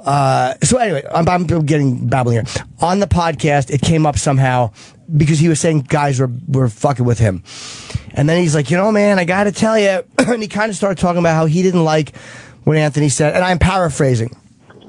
And, but then Joe got into like, saying stuff which reminded me of what a special interest group says when they want one of us fired, which is, yeah, it's free speech, but with free speech comes responsibility, and with that comes accountability and consequences. And we all know that, but that is what a person says when they want to target a comedian. When they want one of us busted or get in trouble, they're like, well, you have to have responsibility and accountability. And he totally blew by the fact that Ant was assaulted, even though he did kind of mention it. And he said something about, and again, I'm roughly paraphrasing because I saw part of it. I don't think he watched the whole thing because it was late.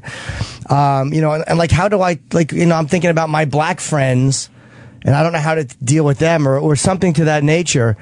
And that part got me too, because here's how I deal with my black friends. I love you, and I love Anthony. They're not mutually exclusive thoughts. Right. I don't have to explain a fucking thing to my black friends. I would sit here and tell Keith Robinson, and Keith loves Anthony, and he's like, damn, champ, this is a rough one. Like, even Keith had a hard time. And Keith is never a guy to side again. But he's like, it's a hard one to defend. And he loves Anthony, and he wouldn't throw Anthony under the bus. And Keith is as hard to offend as you can get. Keith is not judge a guy on his language guy. So I would say to Keith or to any black friend I have, yeah, I love you and I love him. Right. And I back Anthony 100%. I don't agree with everything he said, and I would tell Anthony that. Right. But I didn't like going on a podcast and like, you could say how you feel about a statement, but I didn't like Anthony being thrown under the bus at all. Because this is a guy who was your friend, and this was a guy who treated you well, and this was a guy you had a relationship with, and this was a guy whose house you would spend time at, and who treated you really good as a friend. And I don't think you throw a guy like that under the bus on a podcast publicly when you could just call him and say to him, like, look, man, this and that, or you could go on Joe's podcast and go, yeah, man, I didn't agree with those statements, but this guy treated me really well. I personally, again, Joe has the right to say what he wants to say, but Anthony was your friend, and you can back your friend without agreeing with what he said, because that makes you a lemming. If you just agree blindly because you're friends, then you're an idiot too. Right. But Rogan, I thought, did a great job of having the smart discussion and saying, like, hey, look, because Rogan loves Anthony, loves him, and he didn't agree with all of it, and it's one of those things where there is a reality when we talk about race. You don't have to be fake about it. You don't have to be soft soaping.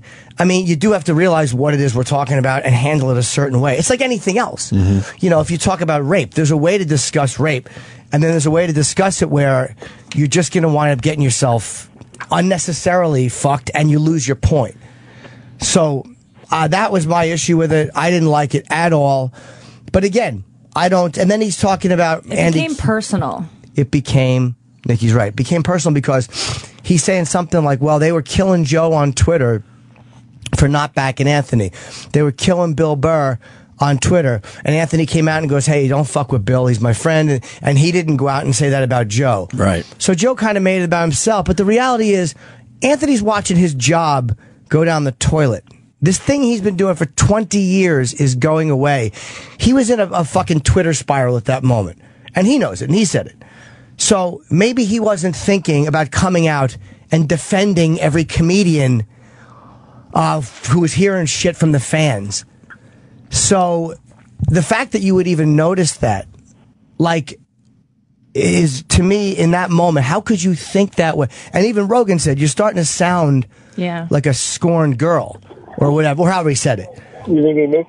So that's why I didn't like it at all, because, so we just drop this guy. I think the guy's listening, but he's, I didn't like it at all because, again, you know, the fact that Ant didn't come, I'm sorry, Ant was in a fucking Twitter war, and I think a lot of people misinterpret why Ant gets like, you know, I know Ant has his feelings about race and he talks about them, but there's also a thing where you get, the anger is very addicting, and it is a drug, and I get it. Like, I get that fucking, man, when I fought with girls, we've talked about that, and I wanted to bite.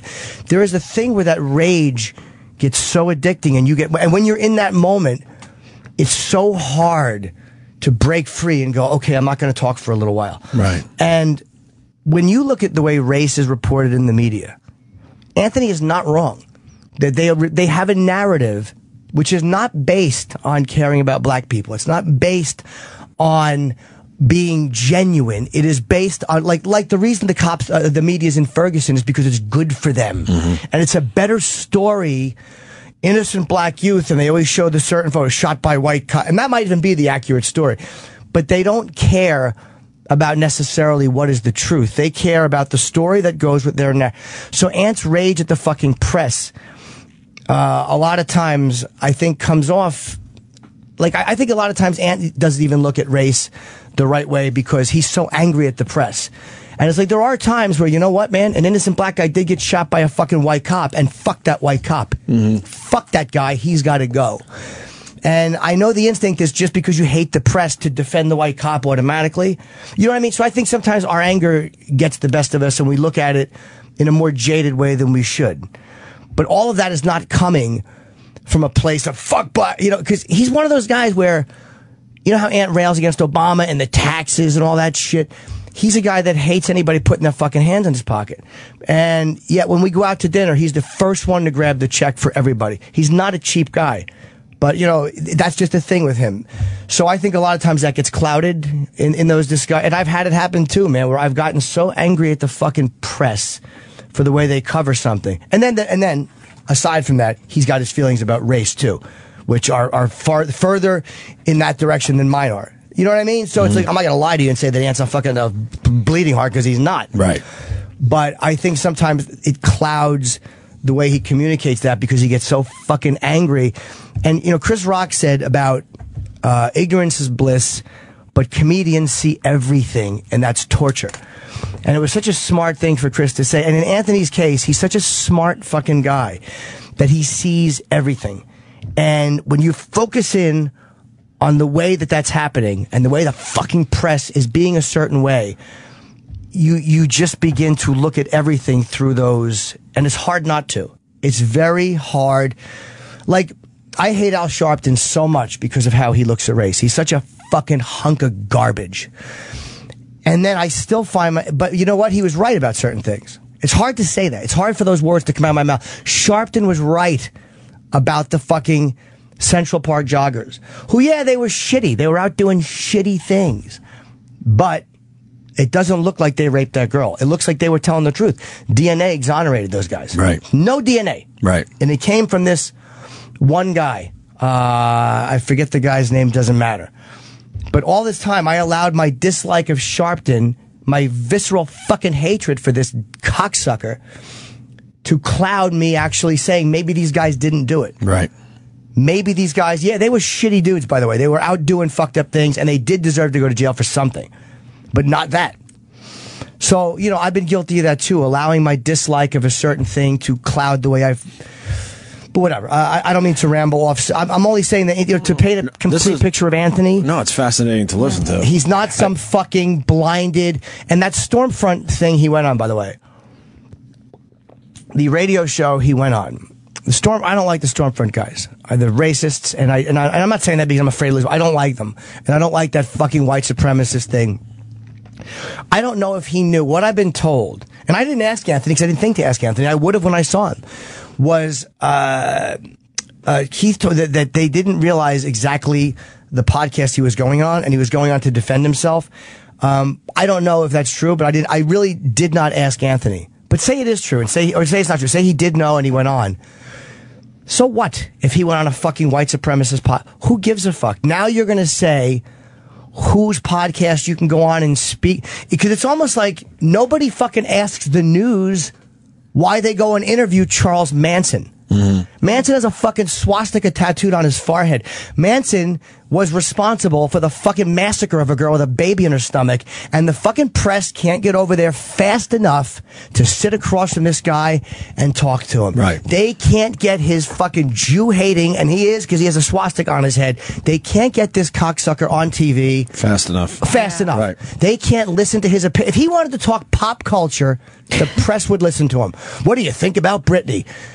So stop acting like it's okay for them to ask him questions, but Anthony can't go here and discuss what. Now, maybe you didn't like what he said. I didn't hear the podcast. Yeah. So I think and again, I apologize for the length of this answer, but I don't want to give a fucking piecemeal response to it. But it bothered me greatly because of the nature of your relationship with this guy. And Anthony was fucking good to you, and Anthony loved you, and Anthony took care of you. You go on there and you backdoor him, or you ambush him like that, where you could have talked about what he said and absolutely given your opinion about what he said. You don't have to like what he said.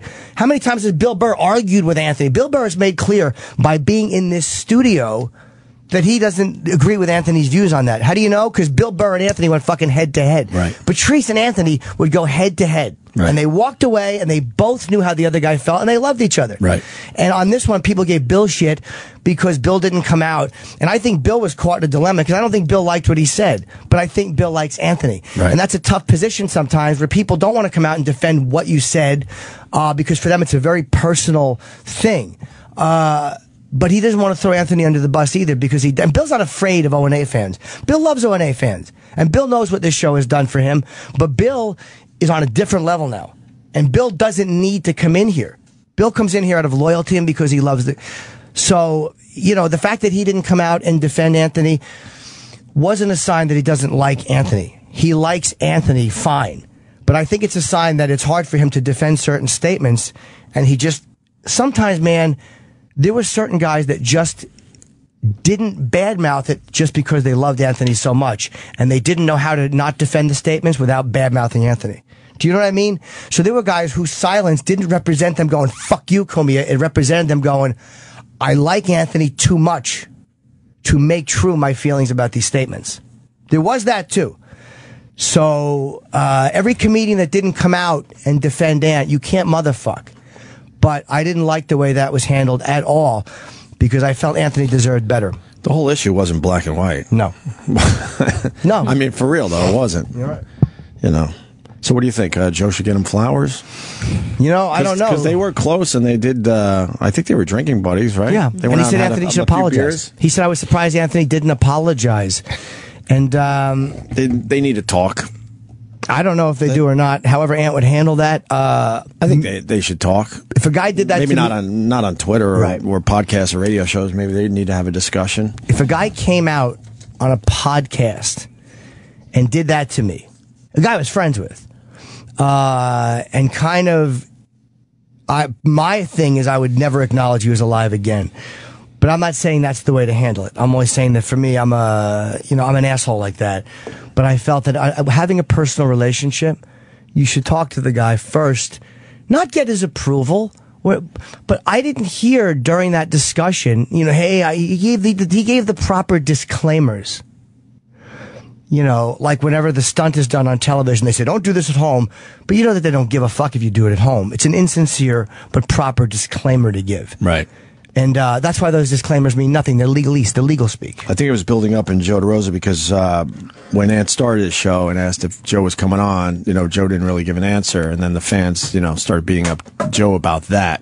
And I think that started eating away at Joe. Yeah, and Ant said, hey, fuckhead on Twitter. Yeah, Right. I think that was it. I think like that being called a fuckhead. Started eating away at Joe, and he's like, "What? Because Joe, like you said, didn't really know how to very handle this sensitive. situation." Well, well, you went out with him. Yeah, he iced me for a year and a half, wouldn't speak to me, left shows, and I think he's just hurt by it. He just feels like his friend didn't step up and defend him. While his friend's career was going down the toilet, and while his friend was losing a 20-year job and being blogged about in the Washington Post, and was in the New York Post and in the Daily News on the front page, and being called a racist everywhere in the country, and the assault being blown away by the media and blown off by the fucking press. Right.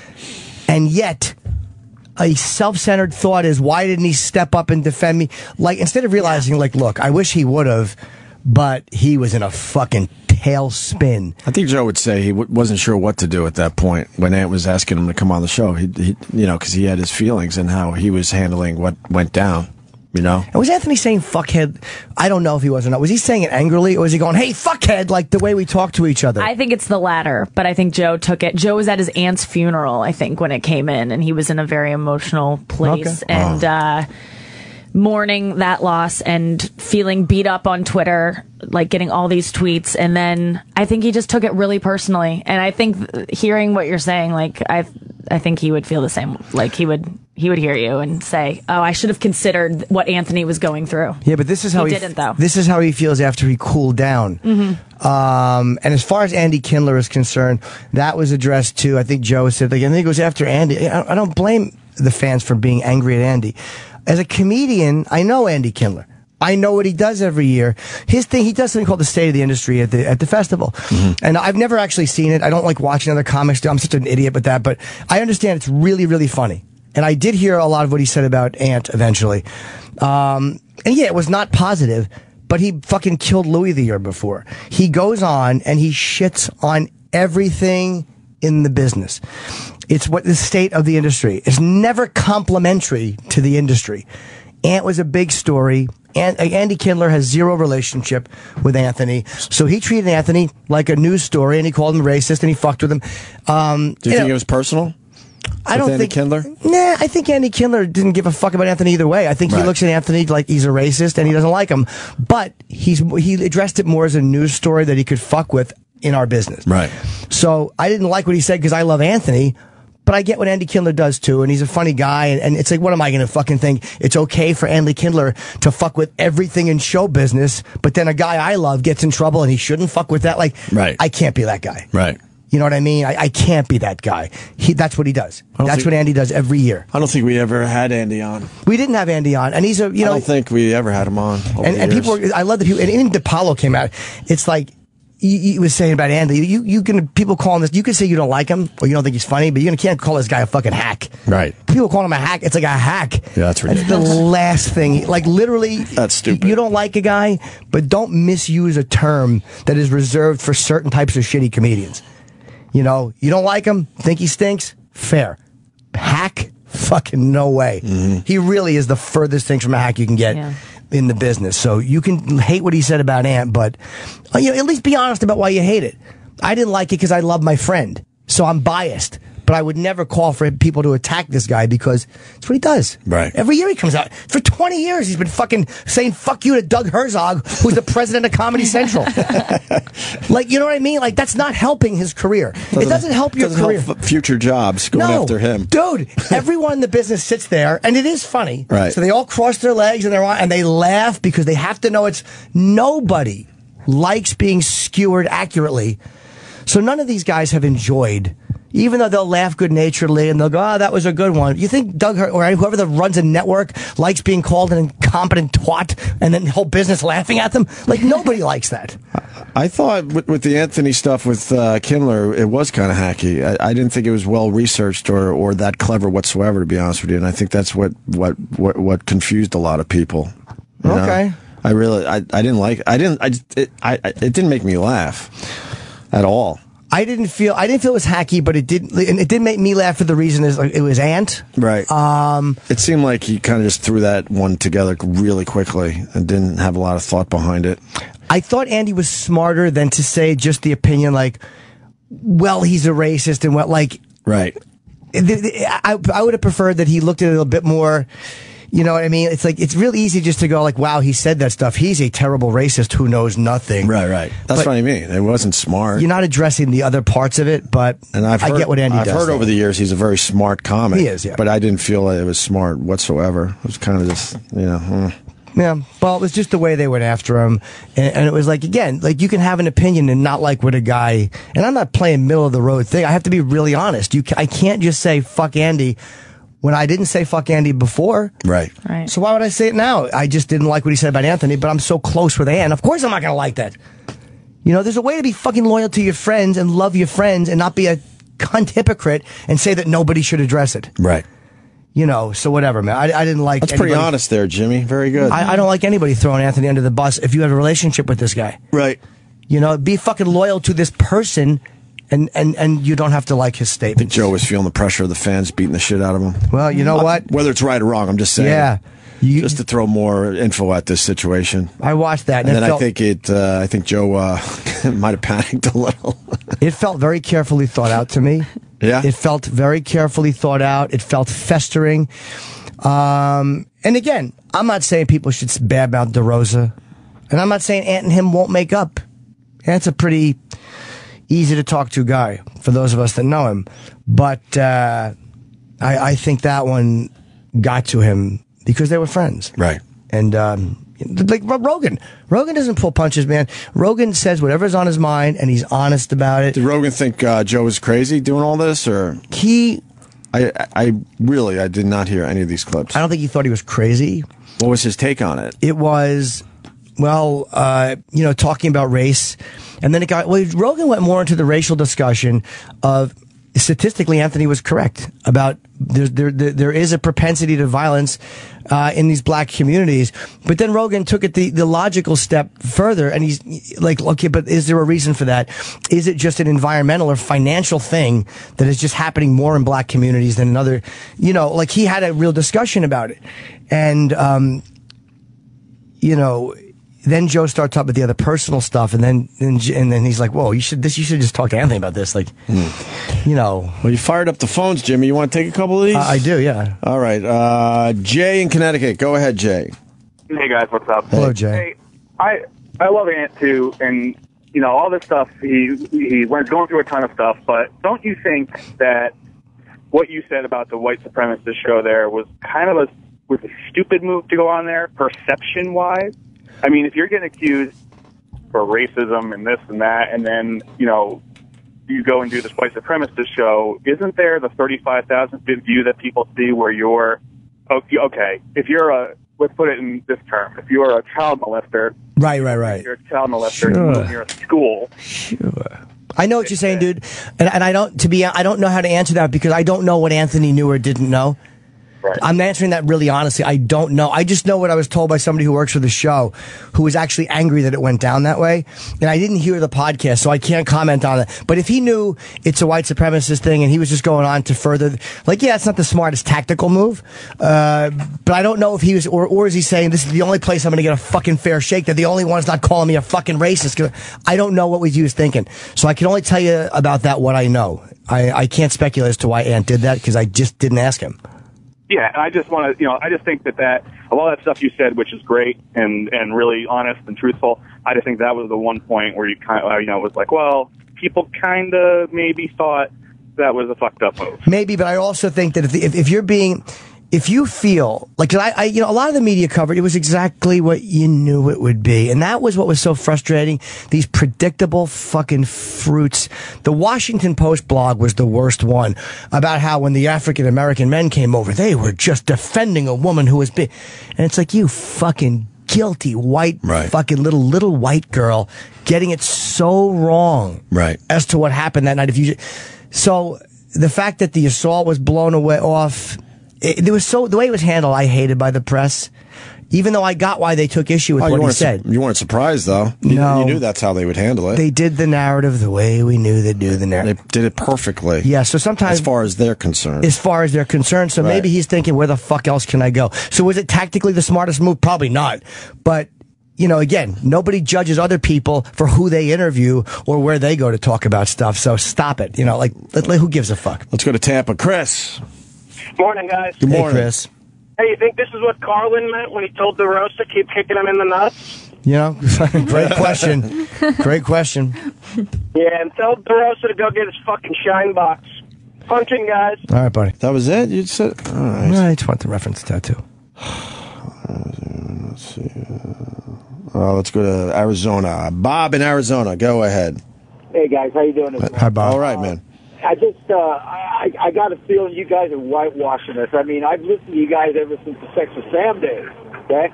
And I always listened to Anthony because he was over-the-top, somewhat racist opinion on the show. Right. I mean, you guys can't go over that. But hold on. I didn't. I said to you that there's the difference between when he's got his feelings about the press and then his feelings about race, which go farther in that direction than mine do. I did. Of course I said that.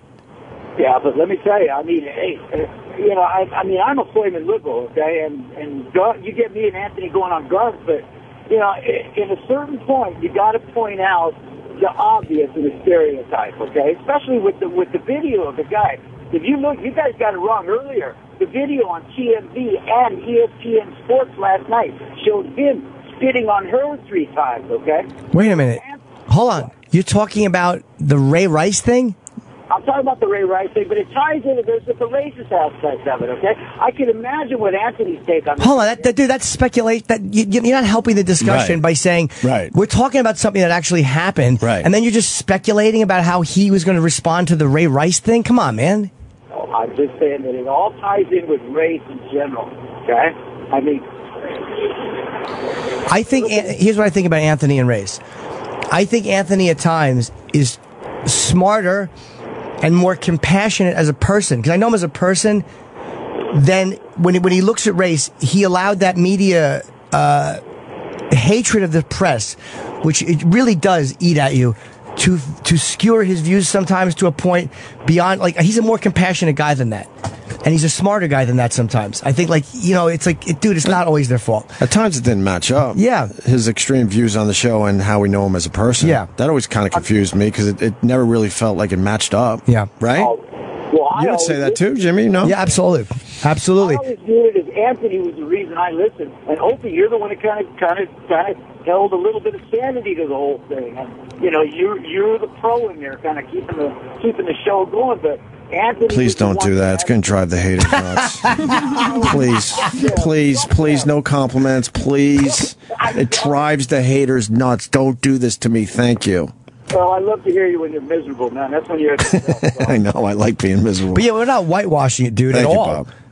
But I mean, you know, you got to admit, guys. I mean, we're all racist in a bit to our heart, and it goes back culturally. We're all racist against other people that look different from us, and to not admit that is the first step. What have we not said that? We've always said that. I truly believe everyone has a little racism in them, and it depends on the degree of it where we start really paying attention to the individual.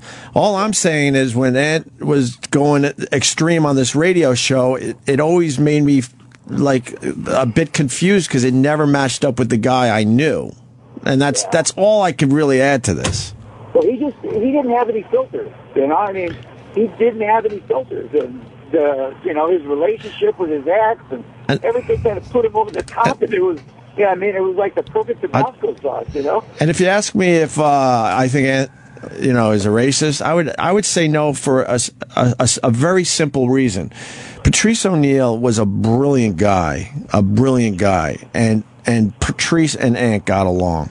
He loved and Anthony. Patrice would not be the type of guy that would hang out with a racist. He just wouldn't. That's exactly right. It's not that, Anthony had a black friend. Right. It's that a guy like Patrice could smell a fucking racist from 3 rooms away. He knew exactly who you were. And he would joke about Anthony. He would go, his racism is adorable. Like, right. He would just make fun of it and think, but if Anthony was that guy deep down, you don't think that fucking genius would have that doesn't ever make sense to me. Patrice sniffed out racism all the time. Right. He was on high alert. Patrice was, right? And we all know that. Do you guys think that there's a difference between racism and bigotry? I mean, you know, there's Archie Bunker, but then there's guys, you know, that go ahead and burn crosses on lawns. Yes, there is a difference. Exactly, and I think that we're all. I misspoke earlier. I think that we're all a bit bigoted. Okay, fair enough.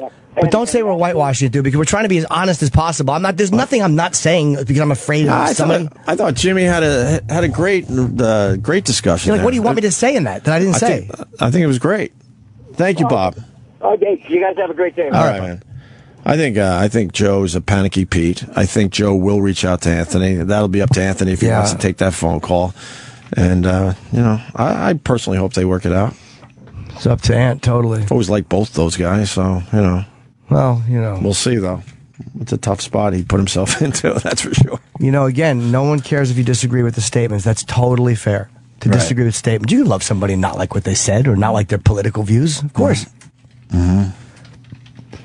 Let's see. I think we covered it. Anthony said he didn't know he was going on that show according to Orlando and Jersey. Oh, okay. Yeah. Long-time listener of the show, and is definitely a racist. I mean, I don't think so. Go ahead, Paul. Yeah. Hey guys, how you doing? Hey. Let me say I go back to your first week in WNEW. Welcome to the bandwagon. Wow. I've never met Anthony. I don't know Anthony. But there's no way an average person can have listened to him for all those years to say he doesn't have racist views. Now, that being said, I share a lot of his views of what he said.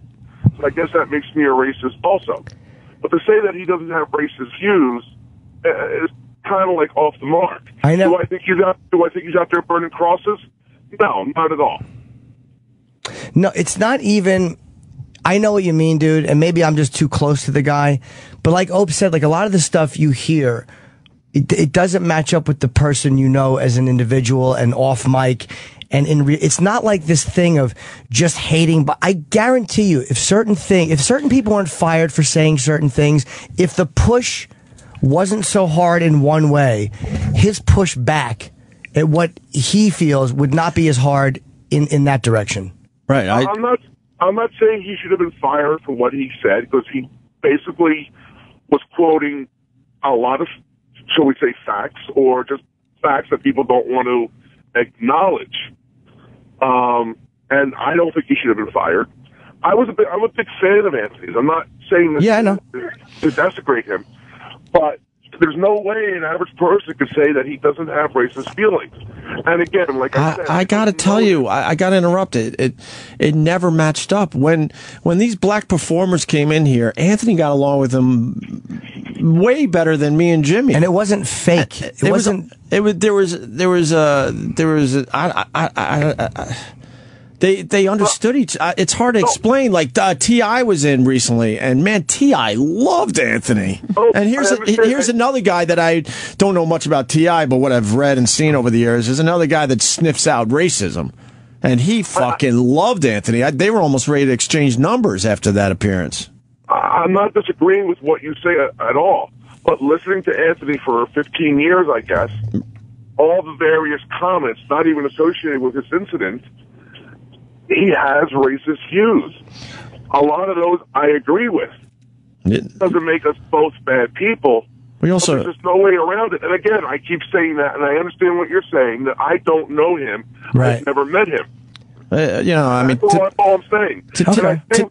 To tear down the wall a little bit too, we also, as radio guys, also know how to kind of get the reactions going too. And you might want to. There were times I knew damn well Ant was saying shit just to fucking rock the phones and get everyone all fucking riled up, like kicking a hornet's nest. But yeah, that's part of what we do as well. That does play into it a little bit. But Anthony would tell you too, his views have changed and gone further in that direction. I mean, this guy's not being stupid. I mean, right.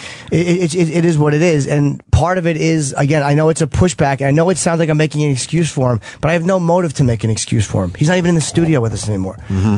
It's just, I understand how you get caught up in a way of thinking. I understand how you latch onto something and it becomes this. You want to have this one moment where you say something that just makes everybody understand what you're trying to say, and then you get caught in these fucking Twitter spirals, and you realize it's an impossibility. You're never going to have that moment. You're never going to make it clear to everybody what you're trying to say. It's just, so it comes out and it's angry, and every story becomes something that backs up what you were thinking 5 minutes ago. It just becomes this fucking self-fulfilling thing. Bobby Fischer got caught up in it. Again, he's another brilliant guy where he hated the fucking Jews. Hey, it was 100% Jewish. It was an irrational thing that was based in something else. Right. His mother was Jewish. His fucking father was Jewish. I don't know why I had to explain that to you 100%. But you get caught up in this other thing, and it just doesn't make sense after a while. And I have one question that I'll punch out. Sure. Yeah. Why do you guys think no one from the other side of the incident came forward? I find that kind of weird that this woman who we photographed never ever came forward. Simply, I mean, maybe she's a hooker. Or maybe she's someone that's like, oh fuck, it's not good for me if I come forward. Yeah, and it may not have been. I don't know. That is a good question with all the publicity you got, but maybe she was a hooker who got locked up the next day and just never heard of it. It was huge in our world. The press was certainly fishing, like they're doing with this Ray Rice story. I guarantee they were trying to find her because that would have kept the story going, right? I don't know. That's a very good question. I have no idea. I have no idea. Maybe she had warrants. Again, it's total speculation, but maybe she, I believed Anthony that she said that and was hitting him. He sent me a picture of his face that night, and it was. You see, he was hit. Look, Jimmy made a lot of great points. I mean, it's not black and white. When the whole thing went down, I understood where Ant was coming from. I understood he was really, really angry. But when I woke up, and I got shit for saying this the first time, when I woke up that morning and read his Twitter feed, I'm like, holy fuck, we're in deep shit. Yeah. Just because I knew the culture we now live in. I'm like, oh man, this is gonna be rough. And I even said to my wife when she woke up, I'm like, we're fired. I just had a feeling. I'm like, it didn't sit right. And I understand why, and I understand he was angry and all that. And just spewing that honest point, I got the shit kicked out of me on Twitter. But that's truly how I felt at the time. I'm like, wow, this is going to be a rough one. Well, and I'm not defending the company's stance on that. I'm just telling you how I felt that day when it all went down. Well, the reason, and I agree, because I felt the same. I texted him. I've said that before. I never texted Anthony about tweets. Never. Right. It was just that one. There was something about it where I've seen him so many times and read his Twitter so many times where he said these things that are kind of bulletproof.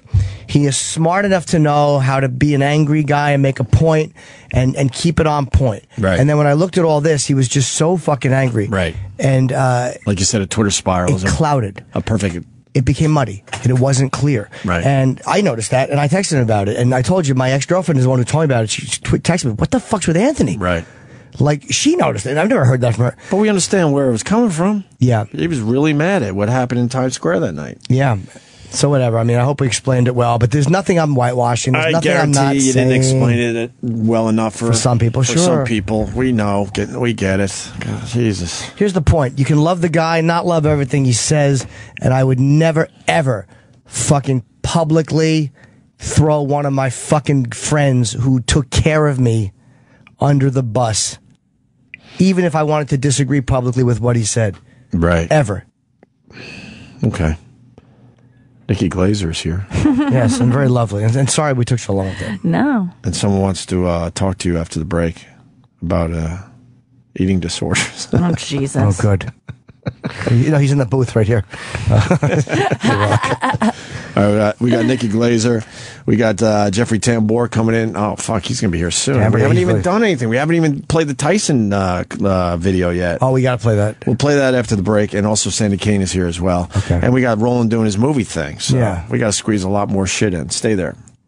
In a world where one vigilante engineer disregards the law of the land, Fuck you and your rules. only the strong will survive. I'm a much bigger man than you are. Marcelino Centeno is We're gonna fight. Live Wire. I'm not afraid of your information. Engineer or no engineer, Livewire looks to take down the bad guys at any cost. You have a difficult personality and you're an asshole. But you're our engineer. You could drop dead right now. I wouldn't give a fuck. Whining and complaining get you nowhere with Livewire. I'm still waiting for a Christmas dinner from 5 years ago. That's exactly my point, you stupid fuck. Little dick motherfucker couldn't even get hard. No action adventure will get your blood boiling like this. Strap in, folks. This is where it gets really exciting. Because I'm the truth sayer. Livewire. Coming soon to a theater near you.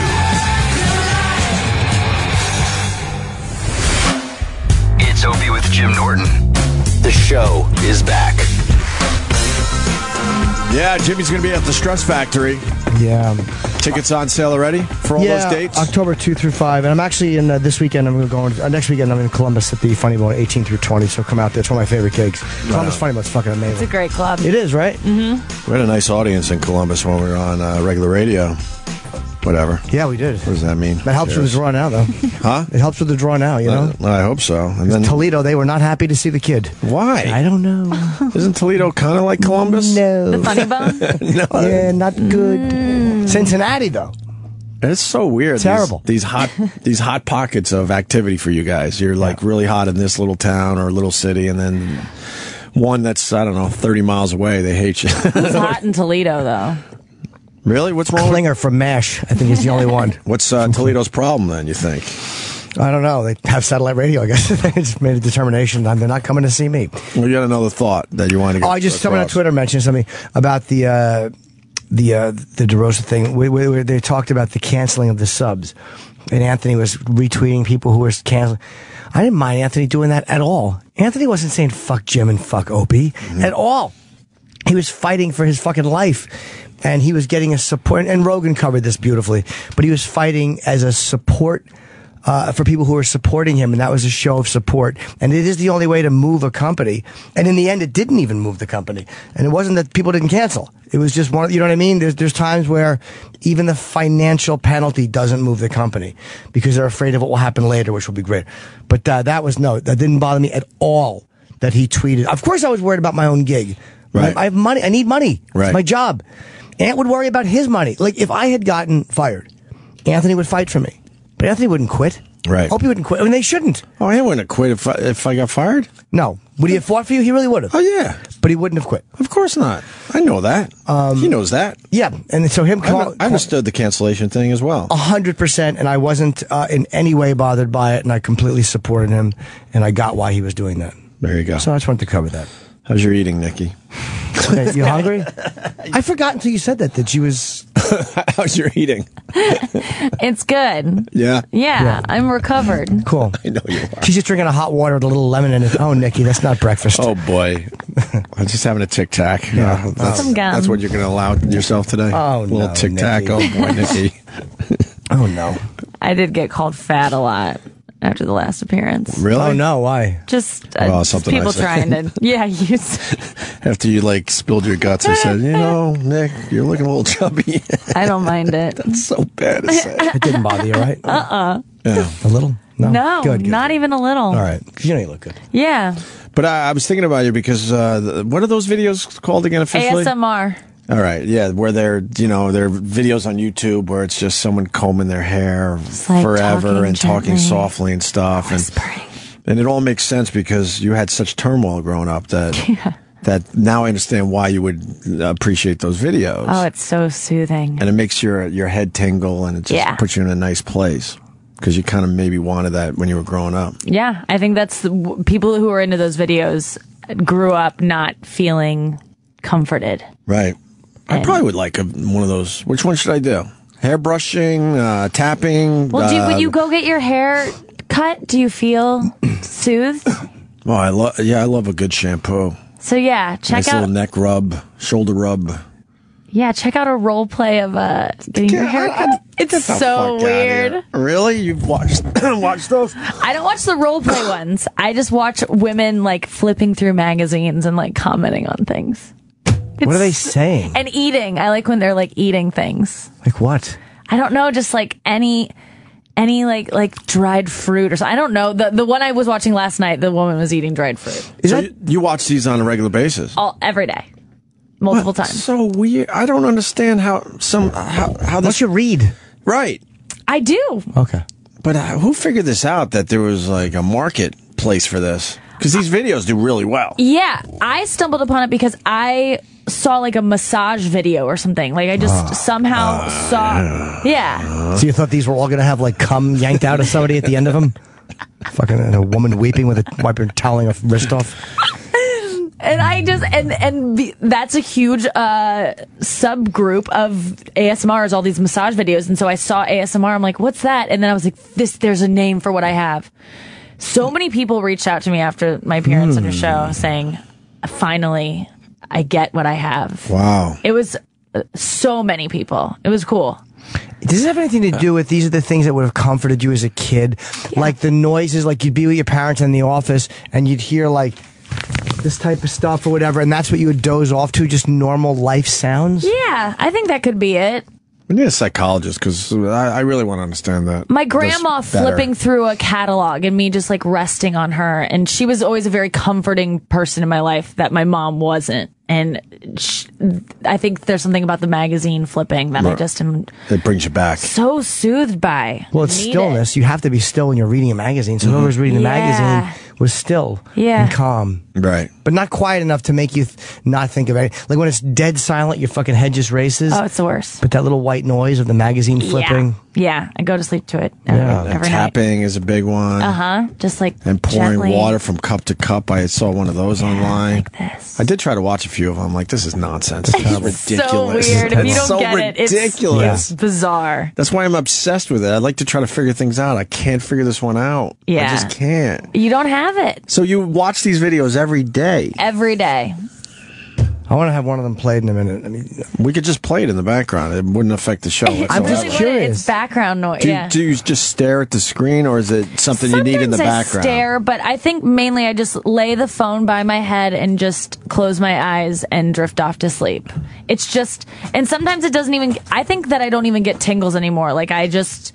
It's comforting. Yeah, it's not. I don't even get. I've worn it out. You know. Oh, you put the phone by your head and listen. Yeah, and just listen. I enjoy a good rain CD when I'm falling asleep. I think that's a similar. I kind of enjoy that. Soothing feeling. Or maybe some ocean waves. Yeah. But that's as far as I'll go with this. Yeah.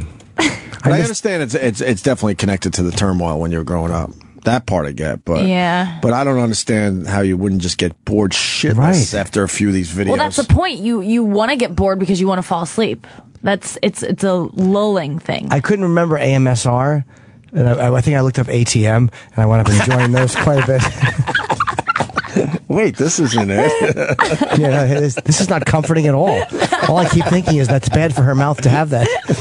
Germs. What are some of the popular ones online now, Sam? You put it into the search. There's millions of them. There's so many of these videos.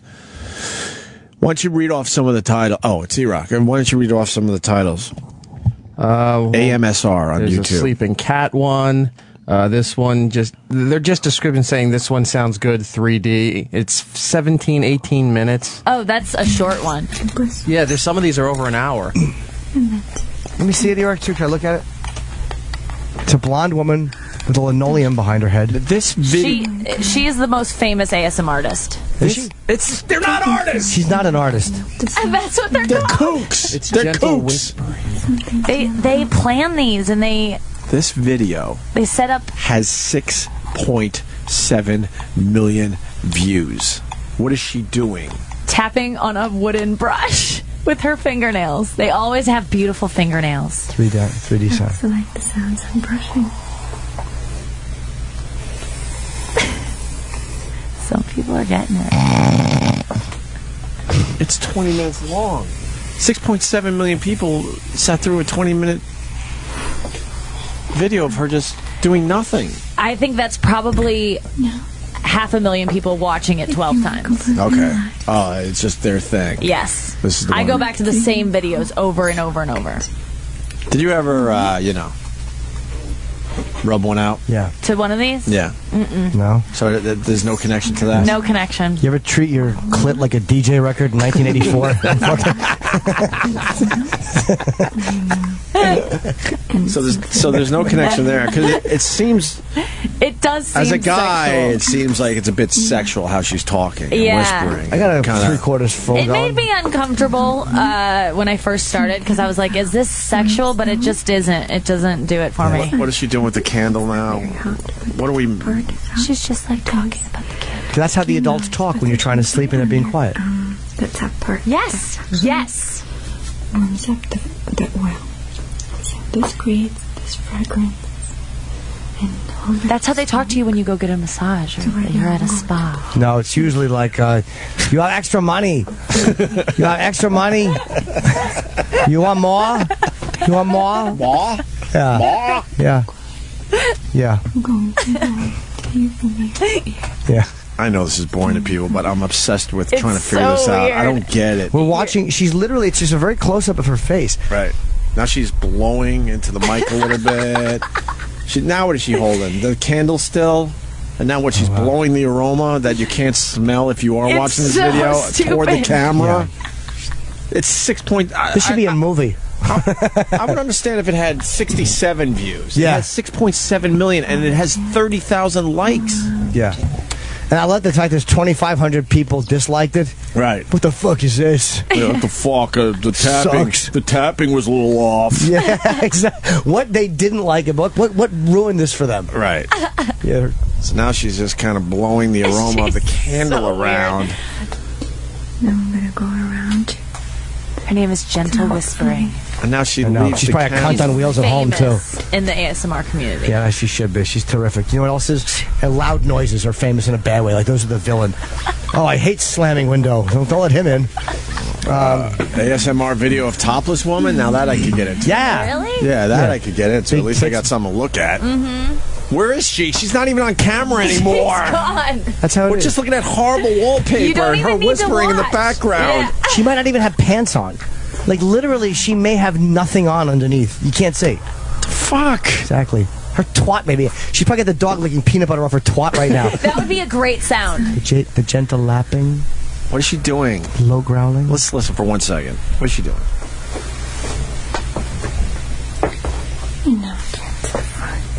Oh, now she's back on camera with the candle. Great. Oh, because it's a 3D sound, so she's walking around. Or did she have to take a dump? Yeah, the gentle splash of the water into my pussy.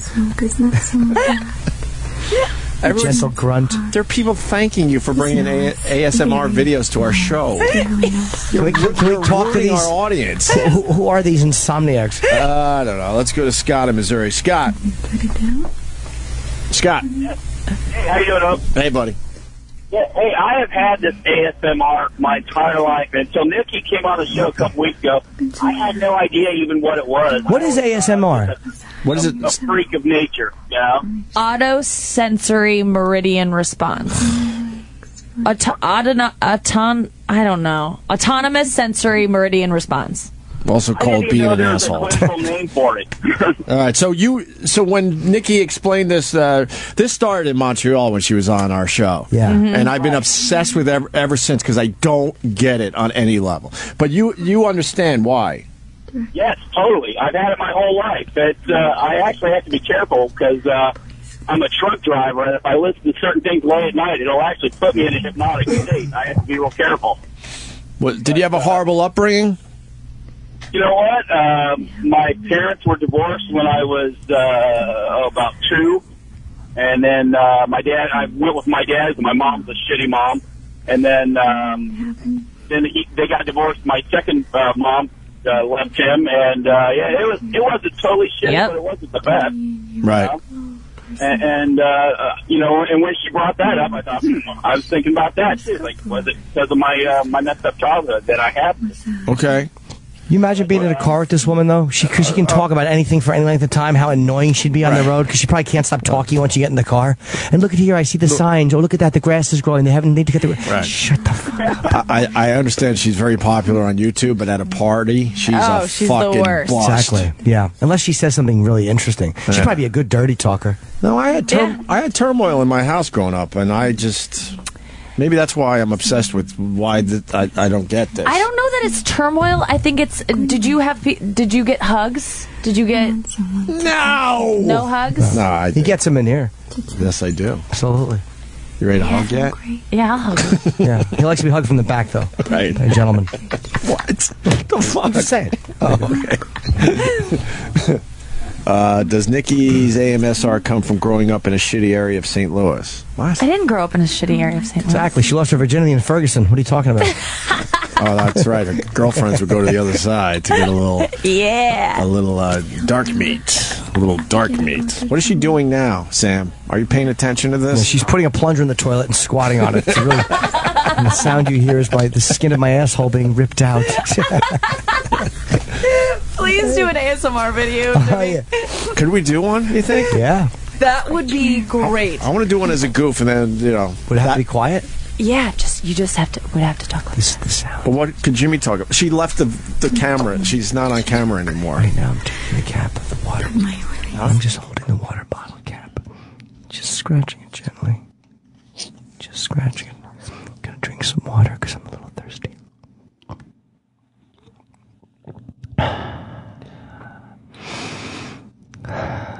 It's doing it for me. Right now I'm just gonna take this water bottle. I'm gonna walk into the bathroom and I'm gonna put it right down there on the old counter, and then I'm gonna slide down my jeans, and that sound, that's my finger going deep into my asshole. Just sliding a finger deep into my asshole. There we are. That's what 2 fingers sound like. That's it. 2 fingers in the asshole. Oh, still doing it for you, Nikki. Yeah. Did I lose you on That's that? really good. What? You started tingling? Yeah, at first, like when he drank the water, it was, and then he's good. All right, let's try another one. Yeah. Yeah. Okay. What's the scenario? All right, get Sandy. Jesus. In the library. Well, we got to do the Tyson clip too. Yeah, we will. And we got to get Jeffrey Tambor in here in a little Is he bit. here? I don't know. Soon, though. Is he here or no? Sandy Kane is livid that she hasn't been brought in yet. Hold on, I'm going to do an AMSR. All right, go get her. Okay. Right now, I'm hitting the fucking book on the fucking counter. Look, I'm flipping through the fucking book. Jeff, you're horrible at these. Flipping through the fucking book. Oh, look, someone's writing something. Someone's writing something. Oh, someone's writing something. You gotta do it Someone's soft. writing something. You gotta do it Too softer. aggressive. I am doing it softer. You gotta do it softer. What? Look, there's a fucking bug jumping or something. No, you gotta. Well, look, I'm fucking writing something. I'm fucking writing something. You gotta do it softer. Softer, please. Jesus. All right, we got a clinical psychologist. Let's say hi to David in New York. David. Yes. Hey. Hi. You said you wanted a psychologist to call in about this, right? Yes. I actually have it myself. I first noticed it when I was about 4 or 5 years old in a doctor's office when a nurse was talking to me. So I've had it all my life, and then when I joined Facebook, I myself was like, oh, wow, other people experience this. And but there's no psychological research on it. There's not been anything. I don't know if it's really accepted by the psychological community, but no one yet has really done any research on it. So no one really understands why. I can tell you that it's not connected to having a bad childhood. Keep talking about that, or having abuse or something like that. Okay. Those people are actually less likely to experience it. There's a bunch of people who are getting together and making a movie about this. Nikki probably knows about this. Haley Villar, who's in California, the something whisperer, I forget her name, and different triggers. 7:30. Get on But that that- kind of thing. Look. Hi. Hi, Sandy. It's the Jim Norton Show. Hey, baby. Okay. I didn't get paid for it yet, so. Well, neither did I, but we'll get you some money.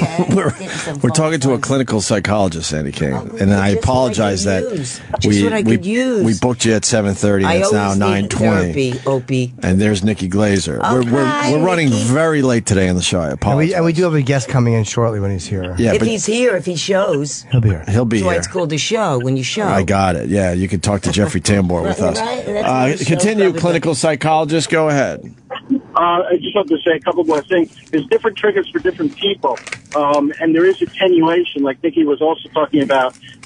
If you watch these things or you listen to these things too much, it doesn't trigger it anymore. Yeah.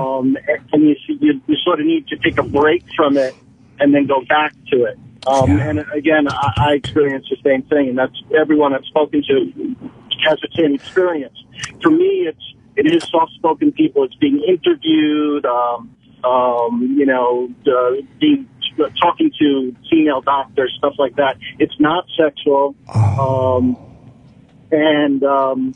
My wife, who I've been married to for 20 years. Oh, God love you. Hold on. God love you. Encouraging. Give us all hope, sir. Yeah. Go ahead. What? Hello. Fuck. All right, we'll get to it. We're almost done. I had to, man. We're I had almost to done. let it out. We're almost done. I always say We're fuck. almost done. Go ahead. Finish your thought, David, because we got to move on.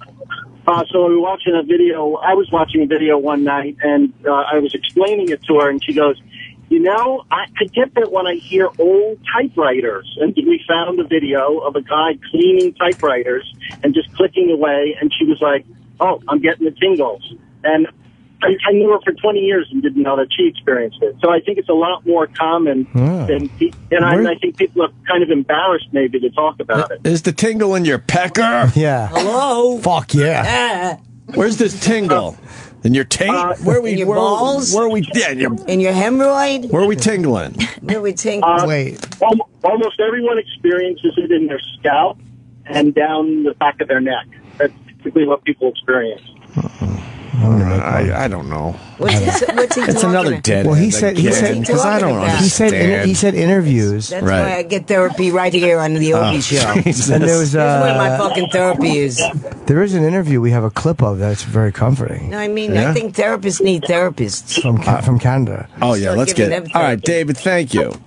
Thank you. It's going to be tough to continue the ASMR discussion with Sandy Kane in studio, which is fine. No, I'm just saying. Do you know what the what fuck was he talking about? No, I mean, I like some good chatter, but what the fuck was he saying, man? I don't know if people do things very softly and What talk was he very saying? softly and tap and things like that. Some people will experience some kind of tingling sensation in their scalp and down their spine. When they. And it's comforting, I guess. I don't like soft-spoken people. I always hated that. Or people that smile, or people that you ask about, would you like a picture, and they say, I'm good. People say, instead of, no, I'm good. It's cool. No, like, can I do your show, Opie? You say, no, I'm good. You don't even say, no, I'm good. What you're asking people if they want pictures? Yeah, because that's the thing in Times Square. You got to ask them It's the if they worst want a example picture, right? I've ever heard. Yeah, right. And did you hear they're going to license a lot of these Elmos and people that wear masks in Times Square? What about you? Doesn't that mean you're going to have to get Well, I don't think license? I don't think that applies to me because I'm not wearing a mask. I'm not an Elmo, or they wonder what the fuck. I need a mask. No, you don't. You're lovely. Thank you, gorgeous. No, but I think that they really, you never know who's under that Elmo thing and who's under that SpongeBob or that Mario. So they're, the cops are kind of cracking down on every illegal immigrant coming out making money in Times Square when they don't even, Wait, you're mad at the cops? No, I haven't. I see it the city's way on this one because because a lot of those guys are strong arming and pressuring people to pay up. Well, hold on. Let me ask Nikki. Nikki, did you ever have a problem in Times Square with a person like that? No. Okay. I don't think so. What do you mean? With someone assaulting you, bothering you, just coming over. Oh, well, I was assaulted, by a black person. Can I say the person was black? And. She really scared me, and she just... What was her problem? Well, she wouldn't pay for pictures, so I gave her a slur. I have to say it, so, I gotta be... What'd you say? You could say it. I used the N-word. I did. Oh, no. And she came over to me. Nike? I did. No. Hey, there's good and bad Sandy people. But, when you're working in Times Square, and she said, oh, take a picture with my son, and do this, and do that. And then I said, have it a tip, lady. And then she just... and she walked away, and she came back at me, and she started chasing me in Times Square. She came back at you for what? The 10th novel. How dare you say that? And she's like, right in my face. And what did you say? Wait, I don't understand. You asked for... I said the N-word. But how did you say it? Like, it was too hard? When she walked away with her son, with all the pictures she took, didn't give me any respect, or I did. I used it. Why didn't you cut your losses and go, oh well, it's part of what happens down here? Yeah, but or you just get so mad that this is happening too much? No, certain people push your fucking buttons, and certain people don't. Right. And she just... But how did you say it? Did you say it with the ER or the GGA? I think NIGA. How'd you say it? I don't want to say it, man, because there's so many great. There's good and bad in all people. Oh wow! There's good. Some people just have more bad than good, right or wrong, Sandy. Well, I think that I think that blacks can be racist, but whites can't. White people. I've never heard that before from anyone. Amazing theory. I don't think white people fight back. They call you whitey or a cracker. I don't care. But you call someone the N-word. Now, they can say it 1,000,000 times to each other, but it's all right. But if a white person says it, it's like, wow, you're getting fired. But, it's like sometimes you say something, and there's good and bad in all people. White, black, give me the green. What happened when you said it? She walked over to me, and I was right by the arrows, because I dance there. There's music on her, and she's chasing me around. You motherfucker, you! And I was like, "See," and no one. I thought she was going to pull a knife out, and no one would care, And everyone was like, So it was scary. It was scary because it was. I said, "Oh fuck." We have a guest coming in, so should we move Sandy down one or no? Yeah. Sandy should stay, I think. Oh yeah, she should stay for the Jeffrey Tambor interview. Move down one. Yeah, because you sit there. She already waited way too long. Because you're a regular, so we want you just move down. Sandy Kane is a big star on the show, and we made you wait, so we don't want you to leave. Thank you so much. You got to switch headphones, love. You got to take and these it's off. really great meeting Nikki Glaser. I've heard her. Yeah. Of her. Thank you, Sandy. Yes, I bet it's not easy being a female comic. God bless you. You did it, and God bless you for being on Opie's show, and. It's wow. How'd you fucking do it? Did you know Joan Rivers? Huh? Did you ever yes, cross babysitter? Did you? I have my views on what happened, and I even said to Sam, we were talking about. But did you know her? Did you cross paths with her? Had a personal relationship with Jesus. With Joan. Where's my fucking headphones? They're right there. You don't need worry. it right now. We're on the phones. Yeah, go before Jeffrey comes in. Are you on? Are we on the radio? Yeah. What were we going to say about Joan Rivers before Jeffrey comes in? Was a wonderful, wonderful person, but I think she really fucked up with going to a fucking doctor. Her throat hurt her, and she went to a quack in New York City. I hate New York City doctors. Wait a minute. We don't know if I gotta say, we don't know if that was a quack, a quack type place. That's my opinion. I have no idea. It seemed like Well, I the just place was read on the up and up. Yeah, but that's there, a lawsuit Kane. word, so we don't know if he's a quack or not. I have no idea. I would you assume sue me, man, because I have nothing to take. But I would that's assume not it was in a quack place, to be honest with you. No, I think it was a decent clinic. I think it was a decent clinic. No. And the story we told yesterday about her personal doctor asking to use their instruments because they saw something and he wanted to biopsy it. Right. Now, one of the papers is kind of denying that story. So I don't even know how true that is.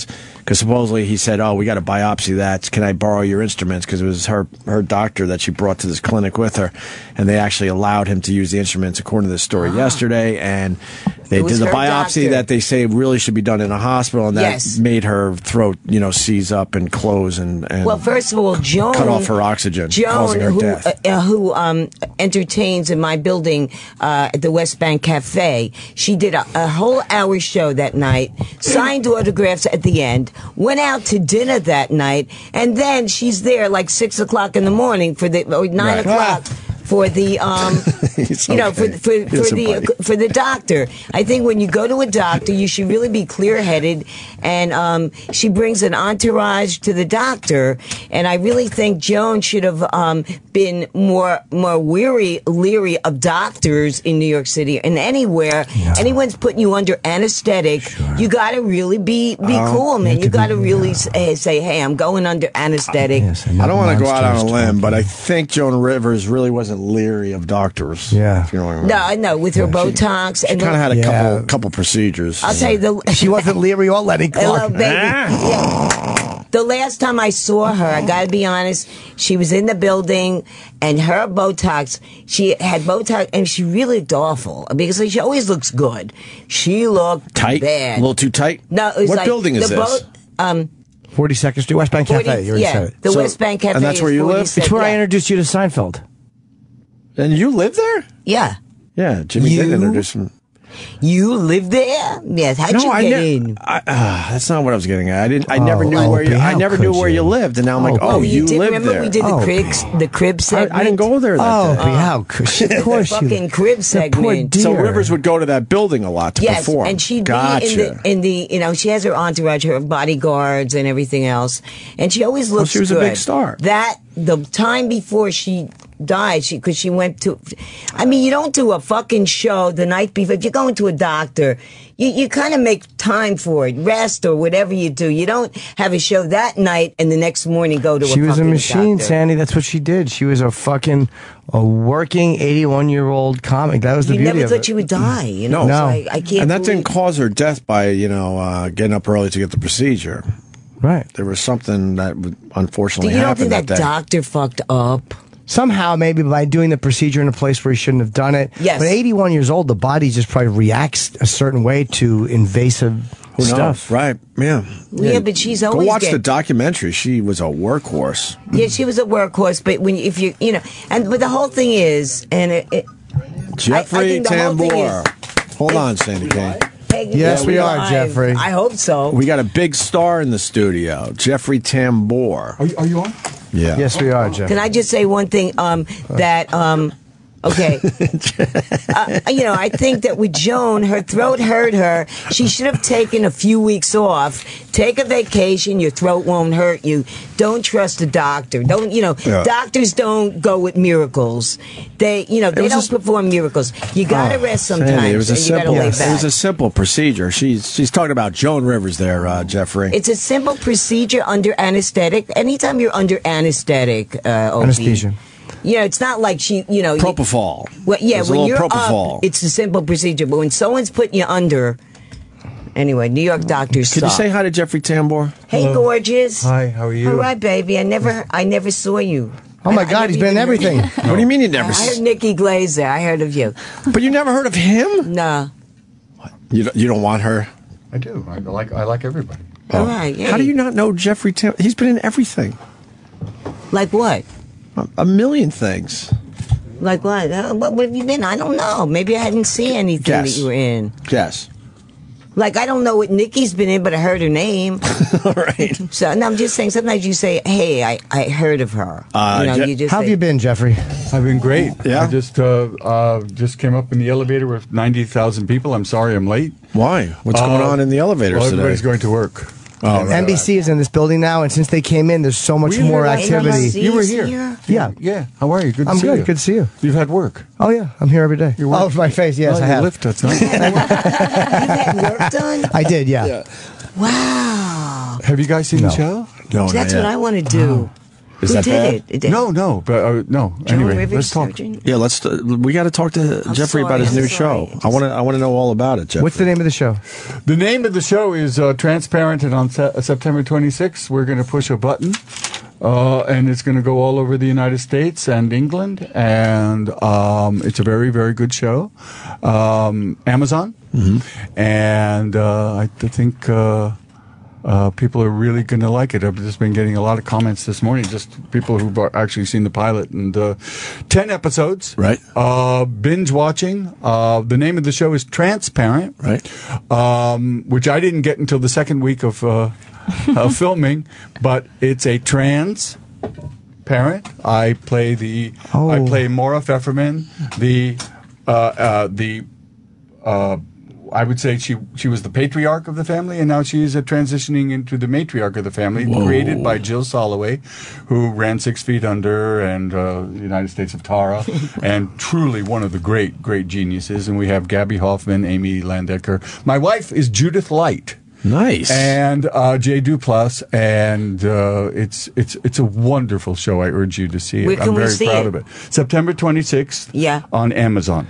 So playing, I guess, a transsexual making the transition, or what's so funny? I was looking at you, and I went, "How is she doing that?" Yes, you're looking at Nikki. So funny. It happens every time. Yeah. So did you do any research? Did you? Yes, I had great. I mean, look, this is. I don't know if you saw the cover of New York Magazine. I did not. No. Do you know that there is a New York Magazine? Oh, I'm a big fan. I read it all the time. Yeah. I hate the covers. I have them removed. Oh, and so it's something that's in the zeitgeist now. That's my telephone.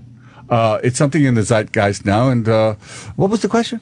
About did you do any research? Did you talk to any transsexuals? I talked to the great Jenny Boylan, who's a transsexual. She was my transgender, and she's one of my consultants. And Zachary Drucker, Reese Ernst, and yes, I had great and loving care. This is a Jennifer Boylan went on record saying the other day, this is the first time she's seen herself represented on screen in a faithful and realistic way. Do you look good as a woman? I'm going to take issue with that. I'm going to tell you why. People don't say to me, when I played Hank Kingsley, did you look good? Or did you look good as Oscar? The answer is a yes. Yeah, you looked wonderful. I thought, I think I captured the spirit of her and the soul of her. It's look, it's about what happens in a family when somebody makes a drastic change. And anybody who's ever been to Passover or been to Thanksgiving knows about this one. Uncle Harry has the secret, and Uncle Harry finally lets loose on it. And what happens when somebody makes a change, and a drastic change?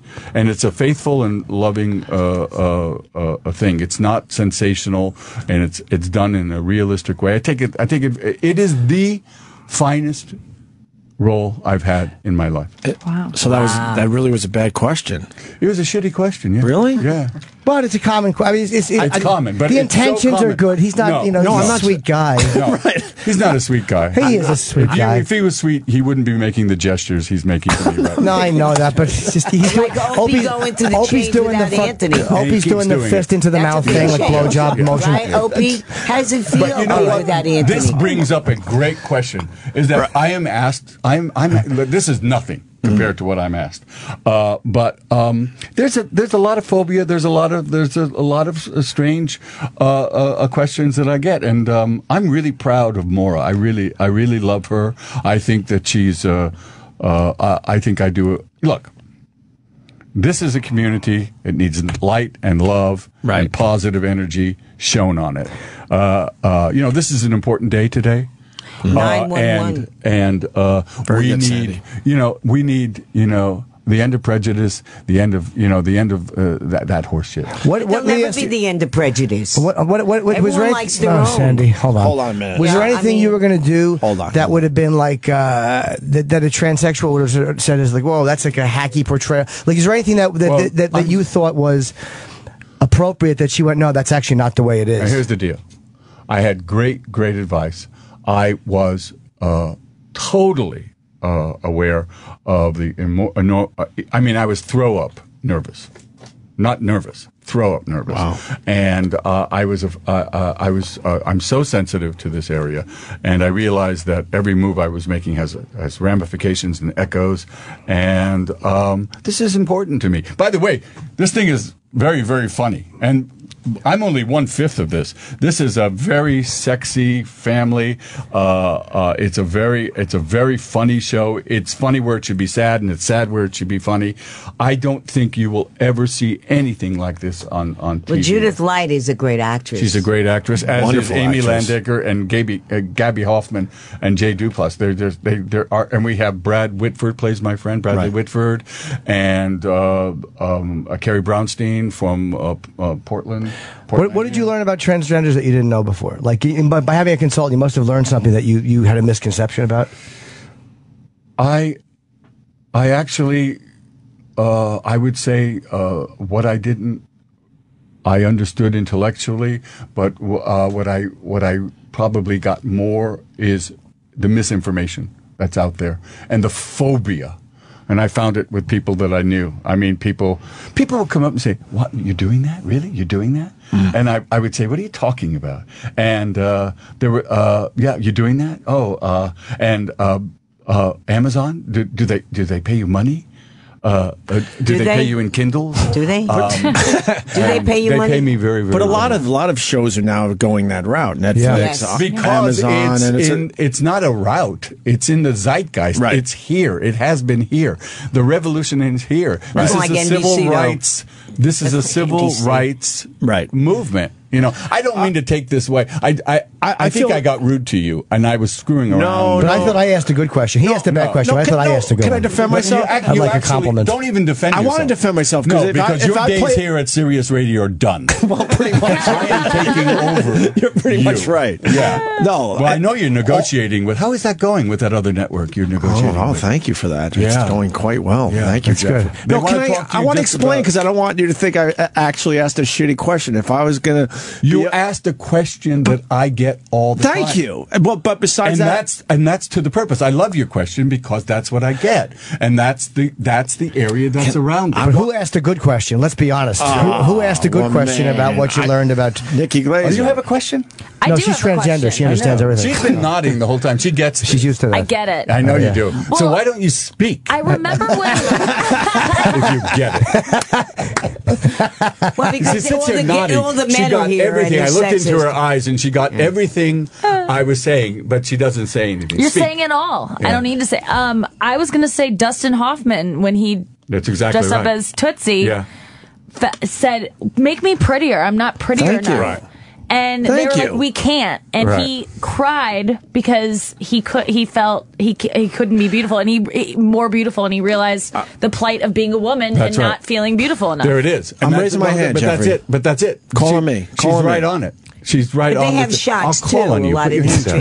transsexuals. They have a- It's an excellent point. I have 4 kids, and we Call do on that. me, please, please, please. Hey, Opie wants to defend 'Cause it'll himself. go- Let him defend himself. Can I just say something to this? Sure Because you I can. just happened to see that again. Yeah. Because somebody sent me that, and it's exactly right. And you people, people ask you about underwear, and they ask you about hose and stockings, and you go, "Are you serious?" And I was just talking to somebody this morning, and just said, "It's really."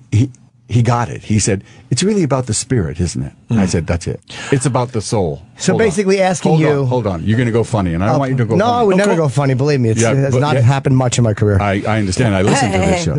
Point to me. I won't go funny, obviously. All right, go. Go dirty. Go. Yeah, So go do you fucking- understand what I'm saying to you? Go dirty. So My turn? Listen, here's the deal. My turn. No, shut Can you up. curse on Amazon? Shut up. I'm a guest. That's right, you are. Let Jeffrey talk. I am a guest. I was And yelling then at you. I'll call on you. Everyone's yelling at Jeff. You be, Because I was going to bring ego into this.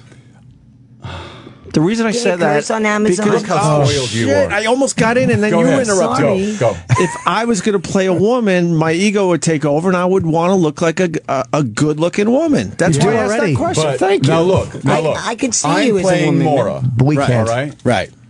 And I'm 70 years old. Right. So she's not a. I mean, the word. I don't mean to be politically incorrect. The word "babe" is out. No, she's an older woman. You're right. I apologize. You just And, got pushed. So he plays She, hold on, let me call. Sandy, Please, push oh my her. God, hold on a second. Bully. She has a bad knee. I have a bad knee. Oh. She has reading glasses. I have. You get it? Right. She has arthritis in her right shoulder. You understand? Mm-hmm. She's a person. She had a secret for 50 years from her family. Right. She was born inside the wrong body, and she said, at the age of 60, she said, "Oh, F it. I've got to make a break for my freedom. Right. I got to make a break. My family's going to have to follow along." And that's brave. And there are a lot of people like that. Right. And by the way, and she's funny, and she's discovered herself. And, you know, I go around and I lecture to colleges, and I talk. I'm going next week. You know, I just came back from, you know, Las Cruces. I'm going to Iowa. I talk to kids, and I talk to them. I say, follow your dreams. Sure. Follow your, you know, your concept. Most kids are giving up their dreams now. You know, this is a woman who's found herself and is following her dreams. So at least she's a role model, and I'm very proud of her. I'm very. Yeah, go ahead. How far did you go with the role? Did you like wear undergarments and stuff? See, there you go again. That's your second question. That's a good question. Just said it. He just said that was one of the questions. I'm sorry. I'm not going there. You know. Okay, I apologize. No, but why I do do you have to- apologize. No, you don't. No, 'cause I you know you- apologize, but you have a shitty ass grin on your face. There's actors that you know they go far with their roles. No, that's bad. Okay, Get off there. All right, I'll shut up. Get on the other side. Why do you let that happen? He's yelling at Nikki now. It's not my show. But you know, in fairness, you are should be your show. being mean to Open. And I asked a damn good question before. What do you mean? No, it's to the point. It's to the point. All right. Do we get to see you before you turn? You do 10 episodes all at once. It's binge going, and it's I'm 1/5 of the thing. Please see it so you can tell your friends about it. I guarantee if you see it, and I guarantee if you had watched it, this interview would have been different. Oh fuck! I'm a little pissed at you guys. No, don't be. Are you really? Yeah, I am. No, don't be. Why? Pissed. We want you I to. am. No, don't be pissed. We can get through this. All right, Sandy. I got her mic off for now. Sandy, you I gonna don't watch want. it? I Are don't you want. hold on. Sandy. Hold on. Are you going to watch it September 26th? Yes. Yes. I will. For I real. want you to talk about it the next day. You promise? Will you come back in? I'll come back in. I live 30 will you minutes away. You'll still be pissed though. I don't want you pissed because we really like you. You know what? Maybe I was. I got to tell you something. Oh no! What? This community, this trans community, is important to me. Okay. And I've taken the mantle, and so I have a responsibility. Fair so I hate the easy question, you know. But I love you. But I'm going to teach you. Was Jimmy asking you Jimmy's easy an questions? asshole. Although I will say, you're not wrong. But you know, Jimmy has been a big fan of the trans community long before you did. Have you? Yes. Have you really? Talk Yes. about it. I've done nothing but talk about He it. talks about it on the show regularly. Yes. Well, Do you? Yes. All is forgiven. I'm going to stay. I had my hat on. Now I'm I going to stay. saw you go for the hat. I felt really bad. That's when why you I did that. asked you. No, did you? But yeah, You know, in a way, I'm glad that we have this conversation because this is the conversation. I think I didn't mean to be officially shitty. I was just trying to have a little fun. No, but it's a good question. Here's why it's not a dumb question. Because that's the question people have, and they don't know how to address trans issues. And when you're always afraid to ask something that's going to offend somebody, but they're real questions people have. Because like gay people, that's acceptable. And we're used to that now. We know that now. We know about lesbians. Transsexuals or transgenders, we don't have a long enough conversation about. So there's a million things people just want to ask because they're not as familiar with it as people Right. who've hung out with them and interacted with them. So they ask these questions. It's one of those things that sounds like a dumb question, and 10 years from now, maybe it will be. But right now, if you haven't heard that, it's like when you hear about two gay guys. When I was a kid, the idea of two guys holding hands was, oh my God, I couldn't have. And then you see enough of it, and it becomes common and comfortable and not odd. Yeah, we just not foreign. We needed just all the trannies. So you know, no one. we need this. What the conversation that we had. Did Jimmy save me, by the way, with that? Yeah, A little you bit? know what? You know what? Here's what happens in our. Can I just be serious for a little bit, and then we'll go light, okay? People die because of prejudice. Right. We know there are people in the trans community who there's suicides. Right. There's assaults. There's unhappy lives, and there's a phobia, and I'm protecting that. Right. And so that's all I was doing. And now let's go light. No, you can protect, but you can protect it. And like, there's a whole bunch of, and like in the black community, the gay community, there's a whole bunch of infighting there too. There's like people like RuPaul who have done so much to make something that was foreign and different comfortable, and then these young 17-year-old bloggers are mad at Ru because Ru says tranny, and it's like Ru is like, hey, I was a tranny for 30 years. Like, who are you to tell me how to address myself? I don't think it's a new thing. I think it's been around, and people that these people, these transsexuals, take shots. They really work at being a woman from a man to a woman. They take their shots. They have their implants. I did a movie with a naked transsexual called Peaches Does Herself. She was totally naked, and she's 6 feet tall. Jeffrey, I'm sorry. But I'm just saying, it was a big movie playing in AMC theaters. Jeffrey's looking for someone to help. I wouldn't think this would be a big movie. I apologize. That's not helping. They're not helping. They're not helping. But literally, it's not helping. It's my opinion. That's why I'm here, because I have a great opinion and a lot of fans. Yeah, but we're doing on the Opie show, man. So the fact is that there's even infighting in that community about what terminology is acceptable, what's not acceptable.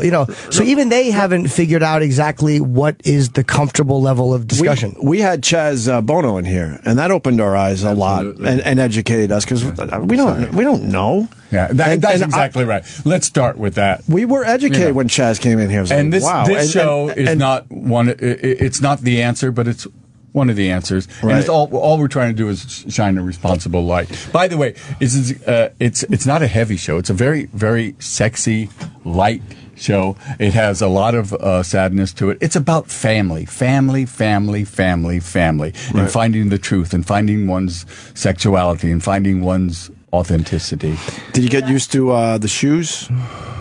I never did. Uncomfortable, right? I have high arches. Yeah, I've tried on the shoes just to see, not because I tried. I don't understand how women walk around like that. Designer, and she really led me through, and I had a great makeup artists. And you have to understand, this is the first time I've been in the hair department in 50 years. Right. So it was something. I know they would knock on the door, and I would gulp and say, the first, I'll be very honest with you, the first scene I had, when I had to come out to my daughter, and I was sitting there, and I said, I don't think I've ever been that nervous. Not only because I wanted to be good, I have a good career, I wanted to be responsible, and I felt, oh God, get this right. I was shaking, but that kind of worked for the character as well. And I got more comfortable as it went.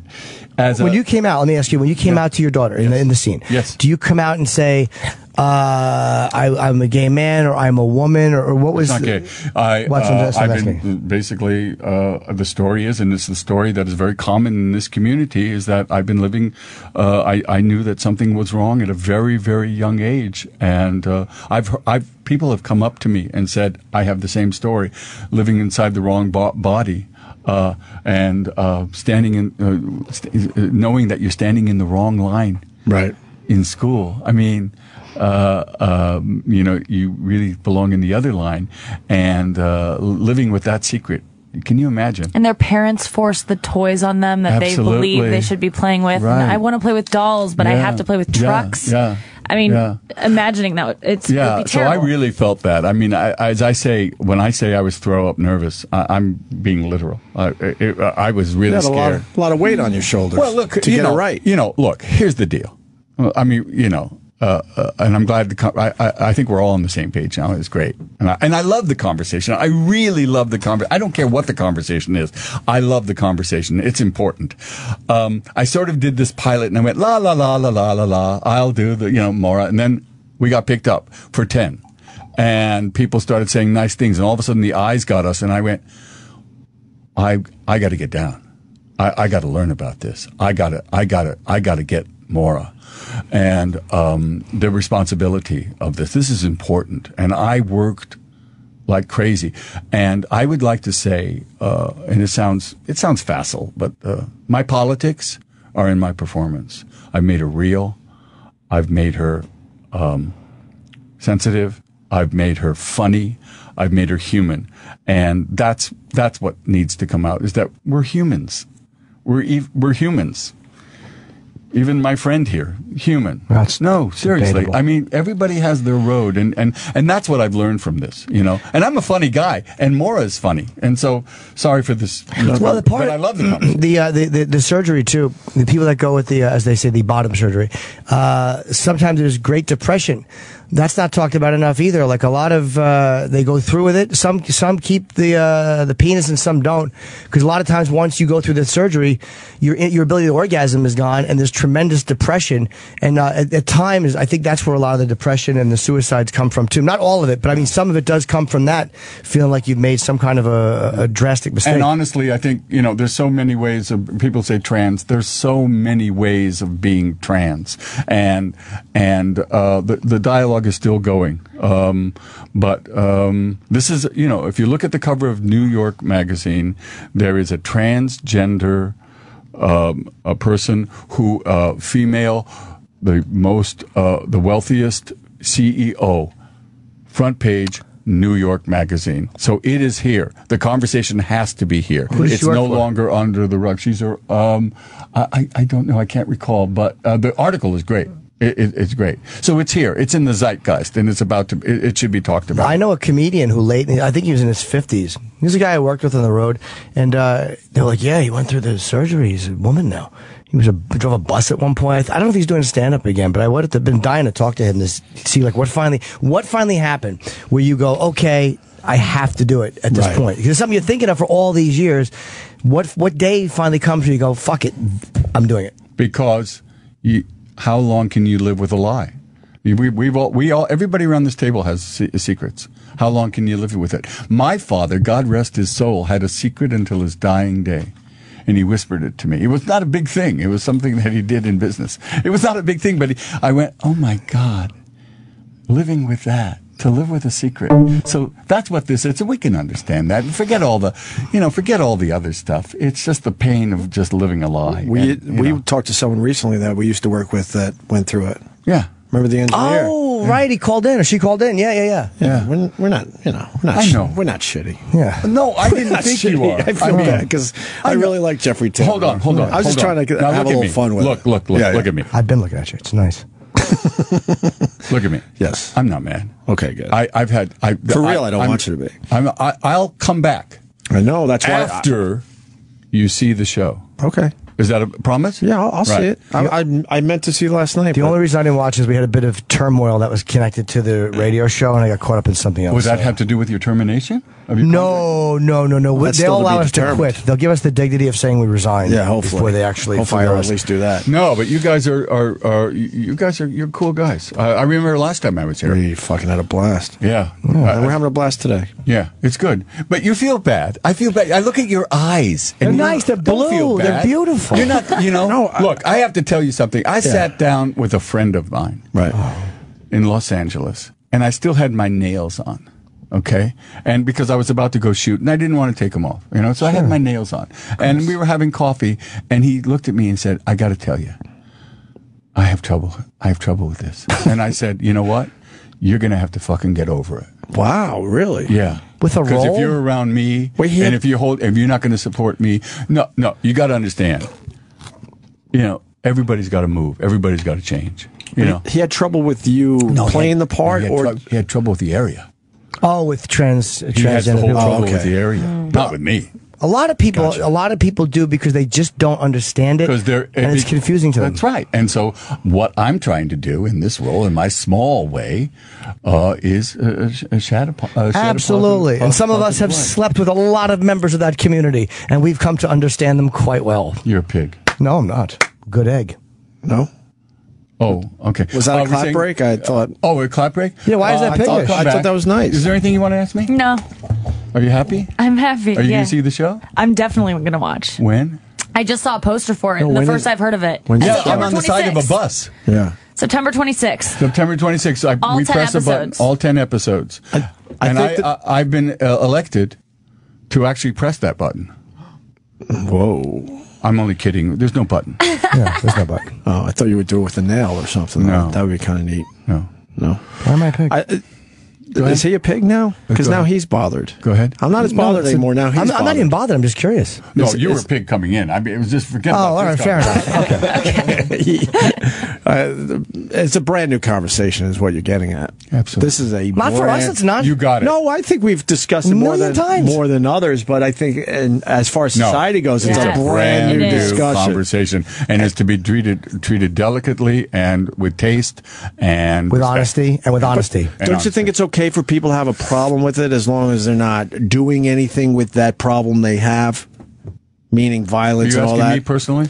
Yeah, because No. there's a lot of people out there that certainly they Hey. can't wrap their head around No, that, look. and they have a problem with it Right. because maybe they just aren't educated enough okay, yet. guess what? I have a problem with being yelled "kike" when I was a kid. Okay. I wouldn't say that. Okay, I know that, Oh, but that's sure from you an would. ignorant point. You Right. understand? So the other is always dangerous. The other, and we have to move on. But I'm not saying they're yelling at transgender people. How do you? right? You're not. But I'm they just saying- are. No, That's no, what no, I'm- no, no, no, but no, they no, no, are. no, no, no, no, Yeah, but that's not what he's That's saying. not my so- point. I know that happens. I'm just saying, what about the average person that just isn't educated enough and can't really wrap their heads around Okay, this? And I'm that's gonna why answer your question. That's why I said I'm gonna answer your question. They're not yelling I'm at going you to answer or your question. violence. As soon as you stop. Okay. The question is, go online and educate yourself. It's all over the internet. You can find good information, and you can say, how can I understand more about this problem? And you go right to it, and you'll find some good information. Or just talk to transgender people like we've done. We have. Or have me on the show more. Well, I'd So I rather can talk to yell. Bailey J than you because she's transsexual. She understands it better. I'll bet you I don't get invited back. Well, she will. And I don't know. Jeffrey, you could come I just back gotta be- tomorrow. I'm looking into the engineer, and he's going yes. You're crazy, Jeffrey. Oh, Exactly. The fact you think our engineer is actually where he belongs. is We really like you. Jimmy has a personal friend, yeah, Billy it J. doesn't even matter if he knows that. But it's like, it is a difficult conversation. Yeah. And we've learned a lot through that Of relationship course. as well. so. Bailey's great. September 26th. Watch it. People are saying you're making assumptions about me and Jimmy. He is, but it's okay. Calling him a peg and what was? Oh, I'm getting the bet? Yeah, a little bit. I'm getting hit? A little bit. A little bit. A little bit. A little bit. Exactly. Well, how do we rectify? Am I getting hit, really? Well, because you called me a pig, because I've said I've slept with a lot of people in that community, which is a sign. There's But no. I didn't say that you were a pig. Well, you're not at wrong. This conversation. Oh, okay. I said Okay. you were a pig, as I know you. as a human being. All right, fair enough. I'll accept Didn't that. say that. All right, Jeffrey. No, I think everyone's good. All right, we're all on the same page. Listen, the great Jeffrey Tambor, obviously, is Jeffrey Tambor, Tambor, on Twitter. And Transparent debuts Friday, September the 26th, and on Amazon Prime Instant Video in the U.S. and U.K. You can watch all the episodes. Well, listen to this. Yeah. Jeffrey Tambor, an LA family with serious boundary Oh, issues, no, don't read have their that. past and future unravel when a dramatic admission causes everyone's secrets to spill out. Jeffrey plays a transgender woman on the show, divorced Jewish father of 3. Yeah. That's nice description. You gave it a better description. Do than other the one people she on the could've. show have secrets that come out? Yes, all of them, all around the table. What's one of your secrets? Would you tell us one of your secrets? That's a nice, honest way to end the I have interview. found out recently, and it's just recently, and I'm really. Should I let it go? Yeah, why not? Yeah. Okay. I'm bald. Oh, Jeffrey. Yeah. You're not. Hurts. And it's hard to admit. Does it really hurt? You know what my kid said? Because I said I'm going on the Opie and Anthony show. Right. And I said I'm nervous because I never know what they're going to say. And I said, what should I say if I'm nervous? And he said, tell them, he's 4 years old, Hugo. He said, tell them you need to buy some hair. So he's not in the will. He's gone. I didn't notice. How's it feel having a 4-year-old? I got a 4-year-old. I have a professor daughter, just wrote her book for Oxford University Press, 39 years old. And I have 9, 7, and 2 4s. Wow. Yeah, it's a long Twins. No, they're 2 4s. Of course they're twins. Maybe they're What else are different. they gonna be? Maybe they're different women. No. You're a swinging cock. Why not? I'm just saying. No, two fours from two different houses. I wasn't asking. That's my secret. I'm living two different lives. I wasn't asking you. It was like twins. Oh my god! Like that was an oh my god moment. But I knew it was twin boys. You're gonna. Why are you drinking bourbon? Last time it was Scotch. That's so interesting that you're Twins. doing that. Wow, Yeah. that's great. Yeah, so that's why when we were talking like this, I'm very comfortable with this because it's like a bowling alley in my house. It's loud and it's very interesting. I wanted the secret, but I'm happy you're here. Yeah, secret would have been nice. A little secret. Yeah, We'll see. How are we trending now? What's going on? What's the latest? Not good. They're beating you up because you won't give a secret up. Yeah, I think if you give up the secret, then you'll turn these people around. Okay. No, they like you. Yeah, because I don't want you walking. Would you say something nice to lead me off? Nice about you? Yeah. I think you're hilarious in everything you do. Yeah. And The Ropers ruled. Yeah. The Ropers ruled. I loved it. You know, I did the Love Boat. Yeah, but everyone. I hated it so much I did it twice. Everyone did the Love Boat. I did it, and when they go, love, exciting and new, that part, I couldn't turn my head because I was so ashamed of it. We had Isaac in here. I love Isaac was my director. It was so funny because they started the camera and someone said, "You have to say action." He was so nervous, but no, he's great. How is he? He's very great. good. He was so honest. He talked about What's his first name? Glass. His last name is Glass. I forgot his real name. I forget. Yeah, it is Glass. Yeah, last name is Glass. And we should know his real name. That's another thing. Consider my career. I've done, Hank Kingsley from the Larry Sanders Show. I've done Arrested Development. And now I do this truly one of the most transformative roles of my life. And I'm a lucky guy. I'm 70 years old. Arrested Development. You say you don't look 70. No. Ted Okay, Lang, by the way. Ted Lang, of course. Yeah. I'm 70 years old. You don't look. You don't look 70? There you go. No way. Really? No, you have to do a little bit of a shot. You don't look 70. Okay, ready? Yeah. You know I'm 70. Yes, we do. It's obvious. Yeah, I turned 70. How did that feel? Honestly? Yeah. I cherish every moment now. I wish I'm going, wow. I'm lucky. I'm still working. I thought I'd be in a reading room, having someone read to me. But I feel better now and more alive now, and I'm acting more, and just things are happening in my life. I'm going around, I'm talking to colleges, and I'm talking to a great tour, and I'm writing my book, and the pornography is taking off. Oh, good. I didn't think there'd be much to that, Nice. but that's really good. Right. I never thought I would get a role like that. He has to go. Yeah, he's gotta go. panicking. Yeah. All right. Well, Jeffrey Tambor, just the Friday the 26th. It sounds like an amazing show, transparent, and Thanks for kicking around today. I really enjoyed this. Good. And you Love will you. come back because we will watch the show. No thanks. We will. No thanks. Oh, no thanks. No thanks. Can you give me a ride in? That's the only thing because I'm not going to drive. We'll send a car for you. You'll send a car? No. How close are you to here? Katona. Where's that? I've been there. Next to, I'm not going to say. Westchester, North Westchester. Oh, nice. Nice area. Yeah, Sam can drive you. And he's from Westchester. Can you? Where do you live? Scarsdale. Where's Scarsdale? It's near Katona. Oh, you're about 30 minutes south of me. Worth it. You'll come up? Yeah. What kind of car you have? Jeep. All right, let's keep talking. The great Jeffrey Tambor. They're telling You guys are great. You got to go. We're not booting you. They're saying you have other press. All right, we're I have going to to take a tinkle. break. Yes, Thank you. Stay there. And those people out there listening, start trending to likes toward me because I like these guys, and I'm not the enemy. I'm your friend. Whoa. Love you.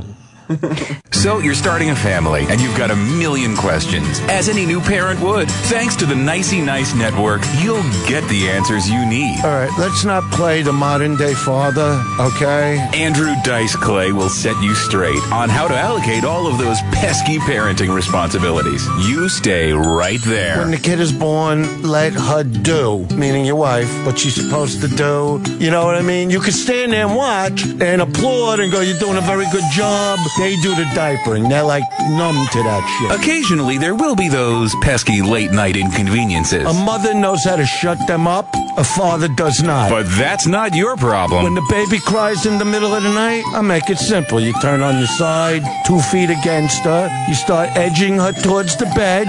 She'll know it's not the edge anymore when she goes over. And she gets up and she go, what the fuck? And you say one word. Don't make it a conversation. Diaper. And that's it. Eventually, your partner will need a break. But be sure to keep her on a short leash. Babies could sense when the father is watching them. Because if you don't, well, just listen to Dice. Because when she goes, I just want to go to the gym and work out, and then you'll get the call, you know what? I ran into Sarah. She wants to get a little lunch. Is that and what are you going to do? You go, all right, honey, go ahead. Next thing you know, Sarah wants to have dinner with her. We're having a glass of wine at some fucking shit bar. Next thing you know, it's 1 in the morning. You're ripping the hair out of your fucking head. Here comes this fucking sloppy, drunk fucking animal. And she's going, what's the matter? I take care of the baby every day. You can't watch the baby for a few hours. And you said you're going to the fucking gym. That's what you fucking told me. You understand that? And you leave me here, you know I don't know what the fuck I'm doing. Baby's crying since you walked out of the fucking door. Next thing you know, you're paying a half for what you got. Prenup or not, they get fucking paid the minute babies start flying out of there. Parenting Tips with Andrew Dice Clay. I know what I'm good at. I know what I'm not good at. Now available from the Nicey Nice Network. Your job is to go, and you leave. Tired of those all-inclusive vacation packages to overcrowded Caribbean beaches?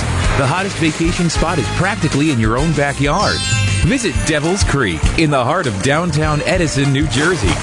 Here's the founder of the Devil's Creek Tourism Board, James Norton, who's going to share with you some of his fond memories of this beautiful vacation destination. I have a really weird, vague memory of my pants around my ankles on the steps in this apartment building. There was an older boy who used to make me suck his penis. He's got to be I think older. he tried to fuck me in the butt once, but it didn't work. First, you'll fly into picturesque Newark, New Jersey. Then you'll whisk away southbound on the scenic New Jersey Turnpike to beautiful Edison Township, where you'll be a hop, skip, and a jump away from Devil's Creek, where your fantasies become a reality. There was these twins. I would get both of them at different times to sit on my face because they used to pee their pants. So I like that smell. Yeah. And they would make them sit on my face behind the bushes so I could smell.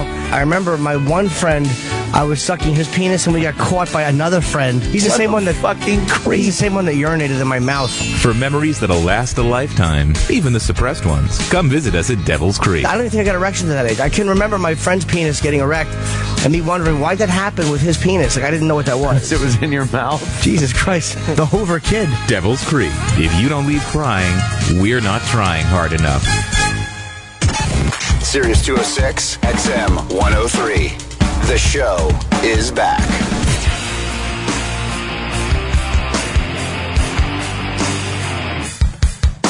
Want to thank Jeffrey Tambor for stopping by. It was definitely a little strange, a little weird. He, I don't know. Kenny said he left a little mad, for real. But Jeffrey Tambor, I really love the guy. He's hilarious, and he's now been on our show twice. And what I got to say about Jeffrey Tambor is you don't know what's real and what's not, because he has such a dry, sarcastic humor, and then you think he's enjoying it, and then you're like, wait, I think he is mad for real there, but he's not mad But over he was cracking jokes. Yeah, it's confusing with him. So I just had a long discussion with him after that break out in the hall, saying, "Look, man, usually we do watch the shows before you guys come in, but we just didn't last night because there was some shit going down." So I don't know. What, Sam? What do you know? No, I don't know anything. I just, I don't think he was pissed. Like, it wasn't like pissed like the way Kenny Paris Hilton was pissed. You know what I mean? Kenny said he walked out. He's like, I'm mad. You should have.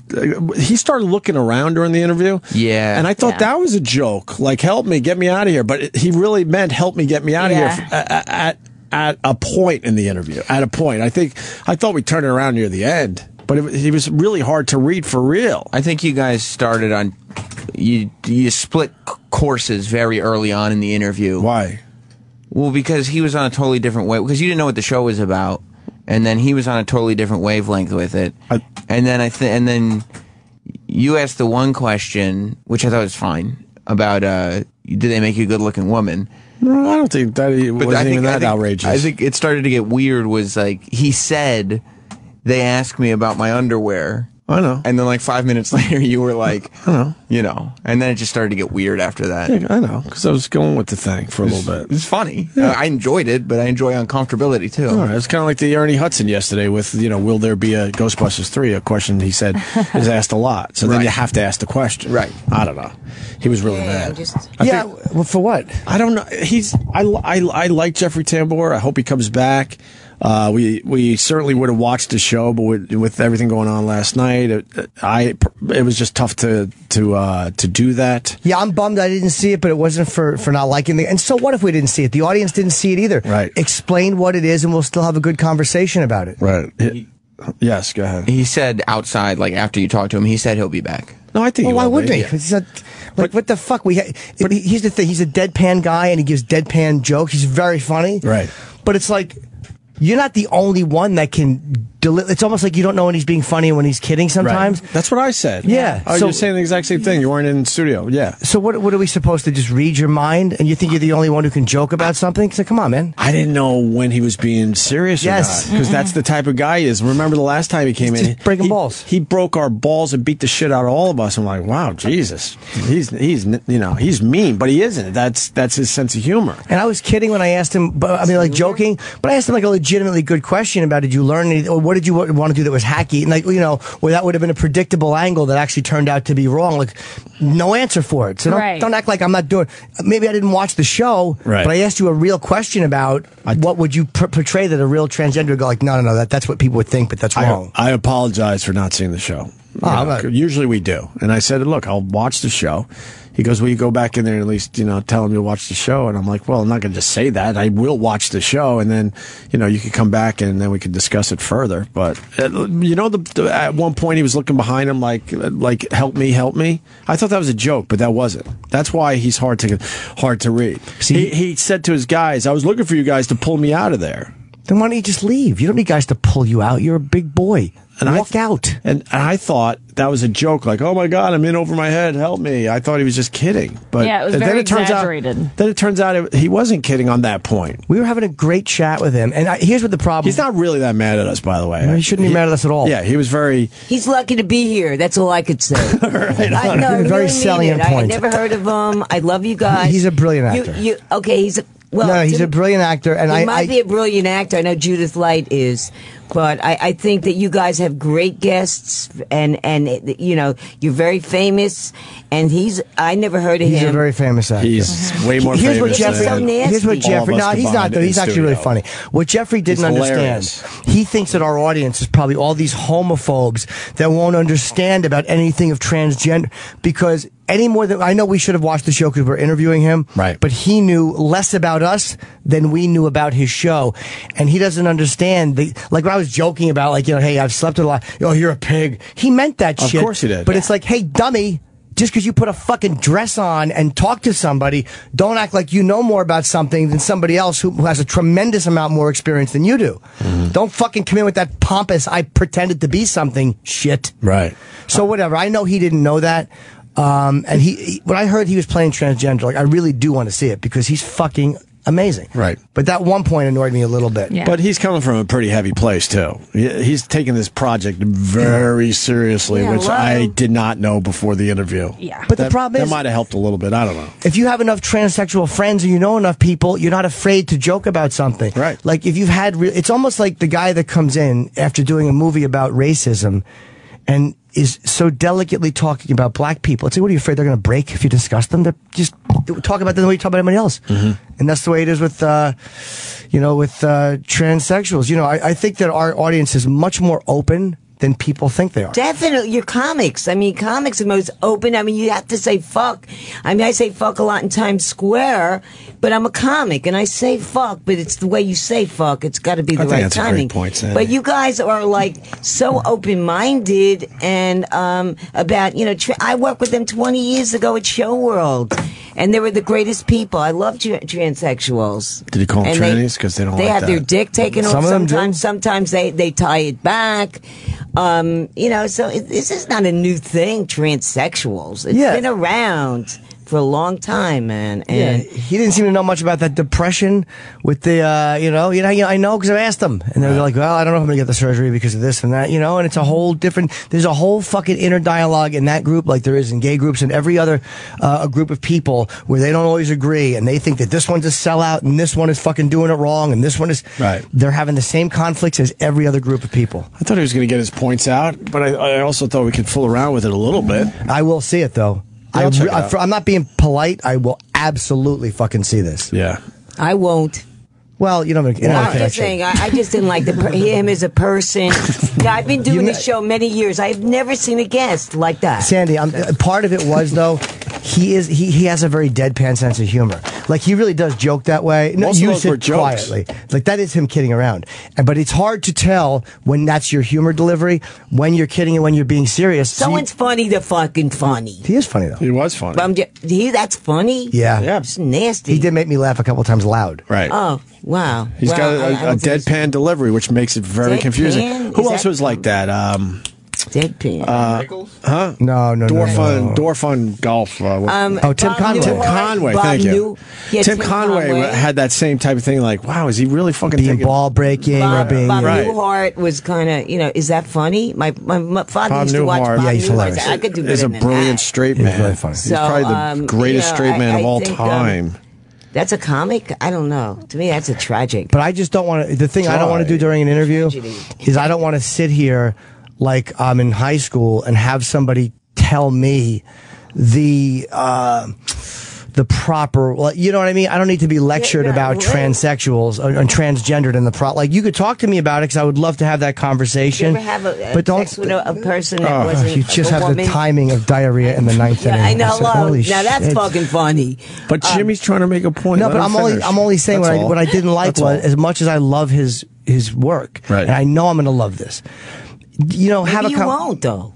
No, I have enough respect for him as an actor to know.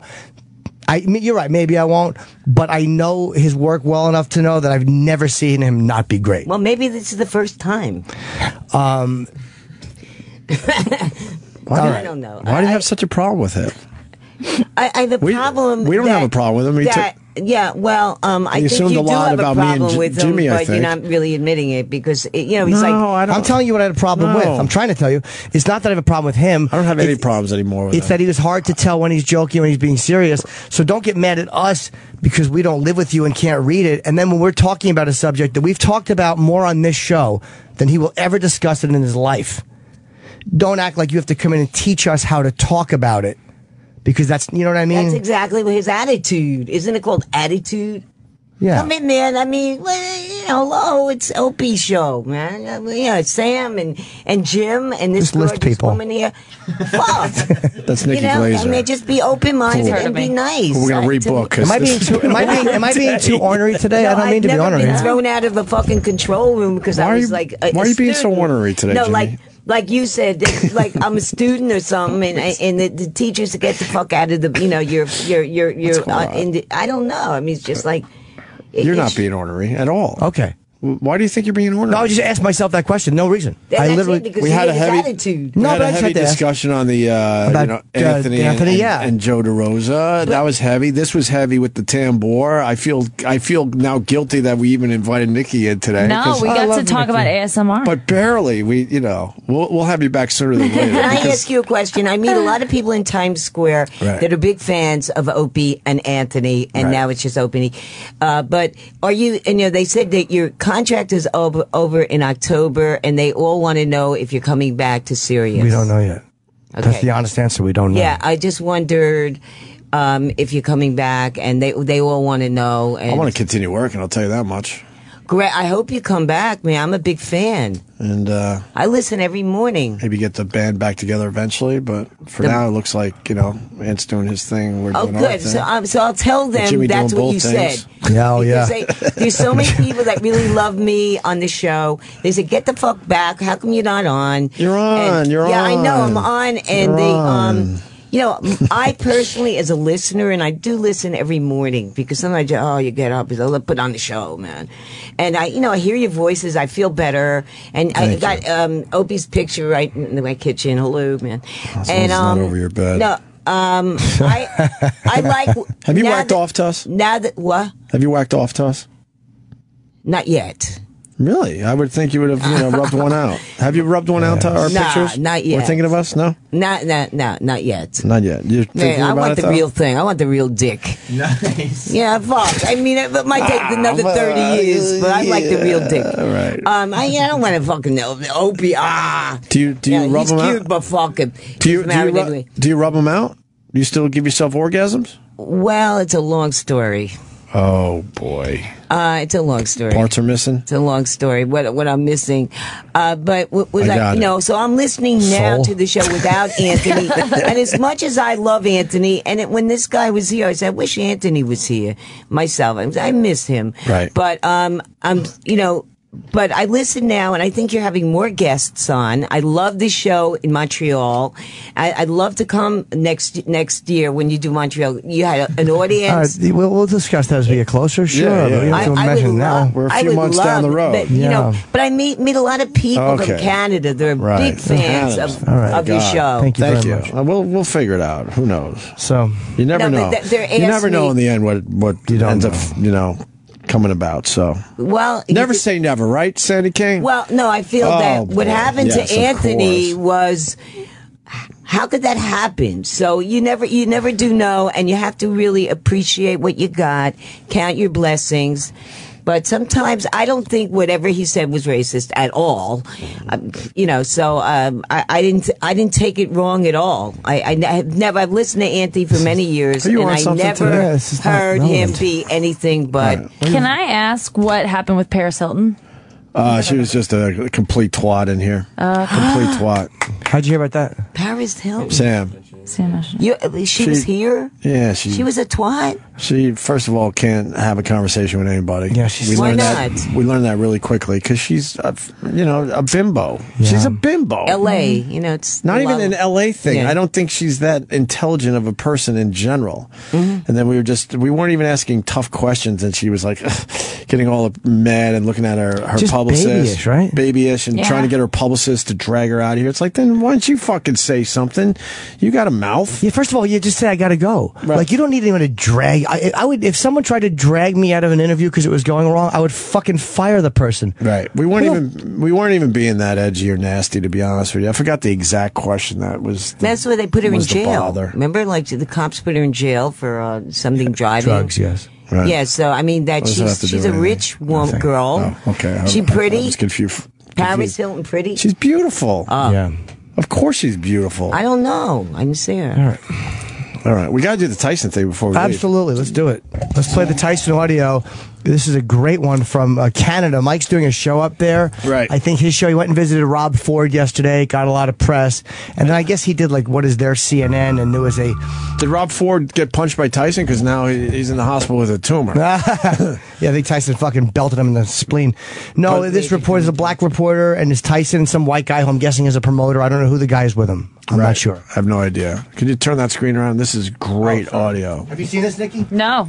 It's wonderful. So, Rob Ford's former chief of staff writes tell-all book about his time working with the mayor to be published this fall. All right, whatever. That's on the screen as we start the video. Obviously, it has nothing to do with the Tyson thing. You probably know that Mike Tyson, former heavyweight champion, is in town, and he met up with Mayor Rob Ford. Well, he joins us right now with his promoter, Alex. Thanks for joining us, both of you. I'll start with yourself. Many are wondering, how did that happen, this meeting with the mayor? I have no idea. It's my fault again. No. At the end of the day, he is the mayor of the city. Mike Tyson is here to promote the first ever performance in Canada. And when I had Sugar Ray Leonard come to Montreal to launch the book, we went to the mayor's office. We're here. It's an habit. We go see the mayor. And this is the first time probably in the history of Toronto where the mayor is bigger than the whole city. He's the biggest celebrity than everybody in the city. Everybody wants to see the mayor. And he's a really dynamic character. Right, so you read up on him, you sort of been following him? I didn't read up on him. I watched him on television. Right. In the States. I mean, he's a big hit in the States. A big hit. Now, some of your critics would say, there's a race for mayor. We know you're a convicted rapist. This could hurt his campaign. How would you respond to that? Hey, I don't know who said that. You're the only one I heard say that. You know what I mean? And I don't have no comment to that. you know, because it's negative, and you're being negative, and I met the mayor, Right. and nothing they can do about it. We actually had a really good time. We talked about George Trevallo, who's a legend in your city, great man with whom Mike spent quite a bit of time yesterday talking about his life, highs and lows. It's so interesting because you come across like a nice guy, but you're really a piece of shit. Hey, with that come comment. on. No, that was a piece of fuck you. That was a piece of shit. You know, we're doing live TV. Hey, I don't care. What are you gonna do about it? All right, you got a show that you're doing tonight. We are. You know, a lot of people. We are. Where it comes raw and it's the real truth. Yeah, a lot of people are be there to see your show. Just tell us a bit about it. It speaks for itself. Everyone saw the show. All right. It's a Broadway production. It went to Vegas. It went to actually 28 cities in the United States. And we're really, really proud to bring it here. And we're actually going to Monaco on October 9th. We're going to be in Monte Carlo. Right. Is it nerve-wracking for you to do something like this, or is it more nervous for you to box? How does it compare? I don't know. It's more nerve-wracking for me here talking to a rat piece of shit. Like, oh, come on, Mike. No, because you're a piece of shit. All right. Really not. We're gonna wrap up this interview. Thank you for coming. Fuck you. Yeah, he ended with that. Fuck you. You can see it in Tyson's eyes. He's seething. He's debating if he should knock his teeth through the window behind him. How great was that? That was wonderful. Because that guy was a fucking. Because Nikki just saw that, and that was when he said that question. You were like, "What the fuck was that?" That was just such an ambush. Slimy. Slimy is right. And Mike, that was a real guy. And a fucking bullshit guy. Right. And that fucking fake ass reporter just trying to smile his way through it and going, "Well, how was the tell us about the show?" And Mike just wouldn't have it. And then he's going, "Come on, Mike, come on." Yeah, he knew exactly what he was doing there. But he is a convicted rapist, and I thought of the same thing. But the guy was talking about a different. No, I'm just saying. But the way he said it, it was to be inflammatory and to be a dick. He wasn't trying to be genuine. No, but I was thinking, wow, he was a convicted rapist, but he's out there, man, and he looks great. Yeah, but he might have. I mean, in my opinion, he absolutely did not. He got fucked and did not do that. But he went away. Have you read a lot on the topic? No. Yeah, he got fucked. Well, it was great watching him handle that fucking guy because again, the guy could have just come but the guy had that moment where he realized, oh, this is a real person, and he's this close to me, and he can knock my fucking jaw off my face. You see Tyson's eyes debating. He's thinking to himself, "I'm going to fucking strangle this guy." When he goes, "What are you going to do about it?" He's so badly. I think he was remembering everything every therapist ever told him. In his head, Tyson's like counting back from 10. Yeah, right. All the things he needs to do so he doesn't get in any more trouble. I do love that. Fuck you. Good for him. Oh, come on, Mike. Oh, what channel was that he could say "fuck you" and get away with it? It was in the news in Canada, but it was just that fake ass reporter not liking the fucking cunt reporter. Well, I have a different opinion. I said I think Mike should have gone with it, and he's gone with what? Gone with what? Gone with the guy was trying to be sneaky. The guy was being like she said, slimy. And how he said it, he was trying to slide it in. He wasn't even brave enough to really slow the interview down and say that. He wanted to say he said it. Yeah, he was trying to get it quick, and I bet you, and hoping Mike didn't even really hear it or comprehend that he said it real fast. Yeah, the first thing he said was convicted rapist. I mean, that was didn't have anything to do with it. If he would have said to him, "Do you think the fact that you spent time in jail will help or hurt if you're helping?" So there was a way to phrase that where you were being genuine, and then there was a way to phrase it where you just want to be able to go back and tell people that you said it. What was the question again that he was asking? Would it hurt Rob Ford because you're a campaign, you're speaking for him, and you're a convicted rapist? It was just a scumbag question, but in a that way he wasn't asking genuinely. No, it's controversy about rapist, so it's kind of interesting. I was thinking the same thing. Well, Tyson handled it great. Yeah, I think he handled it perfectly. I don't think so. Because the guy was being slimy. The guy was being a piece of shit, and Mike addressed him honestly. That was an honest guy with a fucking sneaky press media liar. You're a piece of shit. That's not an honest question. He smokes crack. Why would... You're right. Exactly. Talking to Mike Tyson. Right, there's already problems there. Yeah. Right.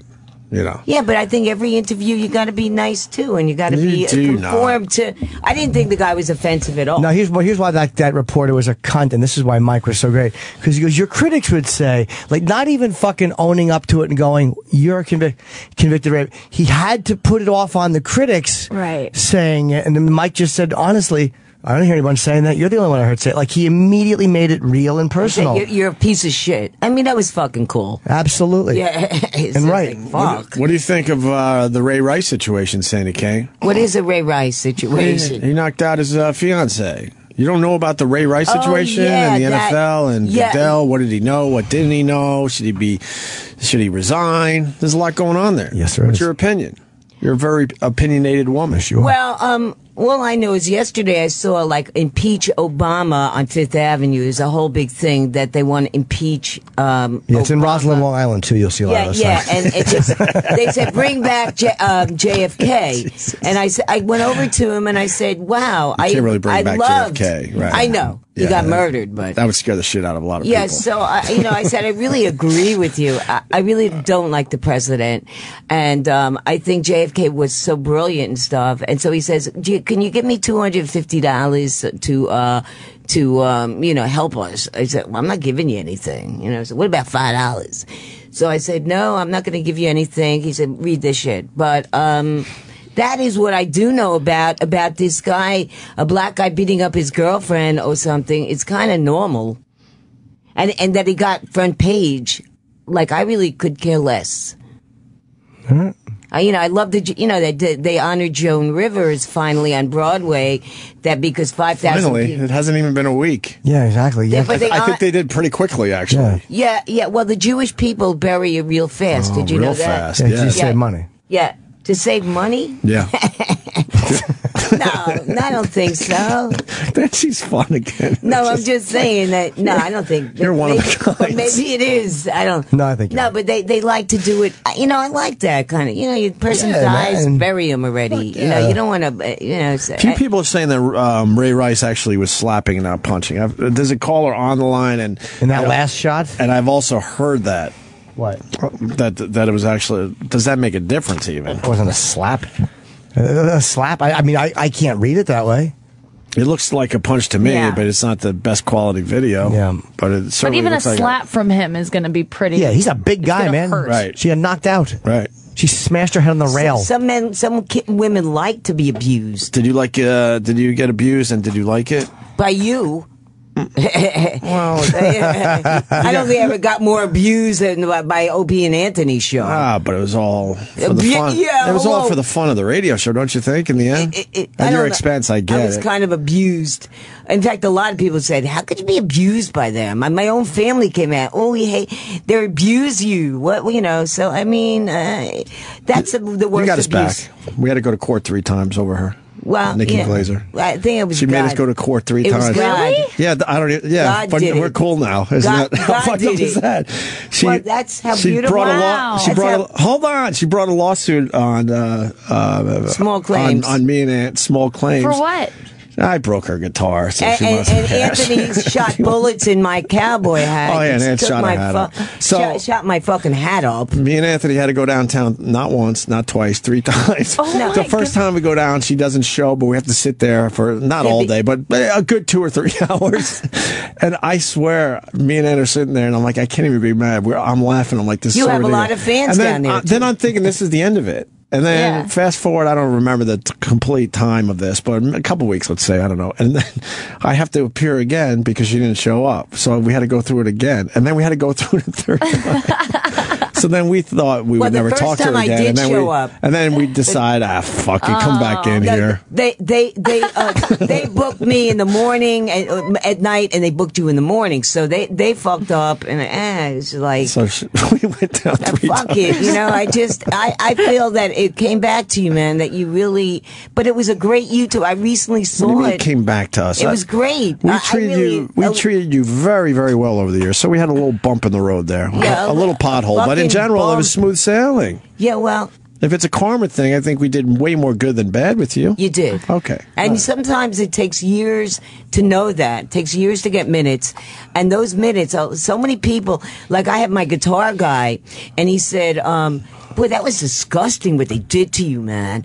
So I said, did you see it? He said, 3 times I watched it. Well, you watched me 3 times. Why is he watching it 3 times, man? Yeah, right. But the time we cut your guitar strings, you never had a problem with that. Hold on, let me correct someone when he said when we cut your guitar strings. Right. Plural. I did. Yeah. When I cut your guitar strings, you didn't have a problem with that. And then I think we shit in your hat once, and that might have been Jimmy. No, it was not me. It was, no, you know who it was? Johnny. Johnny Fairplay. Johnny Fairplay. Oh, Johnny Fairplay He shit took in the hat. the worst fucking little rabbit shit in her hat. God.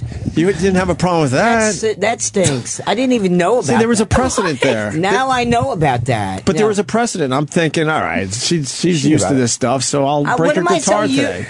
What am I used to shit? And didn't we Now, throw stuff at her? Yeah. What was that one again? Content warnings. Oh boy. No, I mean, this is a bad one. Which one was this? This is the one where she gets. I mean, I think the shit in the hat and the stuff getting thrown at her was all in the same day. Right. And you didn't have a problem with that, so that's why I'm like. She didn't like it. I'm like, all right. If guitar strings cut, man, I had a problem with that. But you didn't have me What is this? go down to court 3 times. Oh, great. The video is called Sandy Kane. That's ritually abused. It's ritualistically abused. Right, that's the title of this video that you can find online.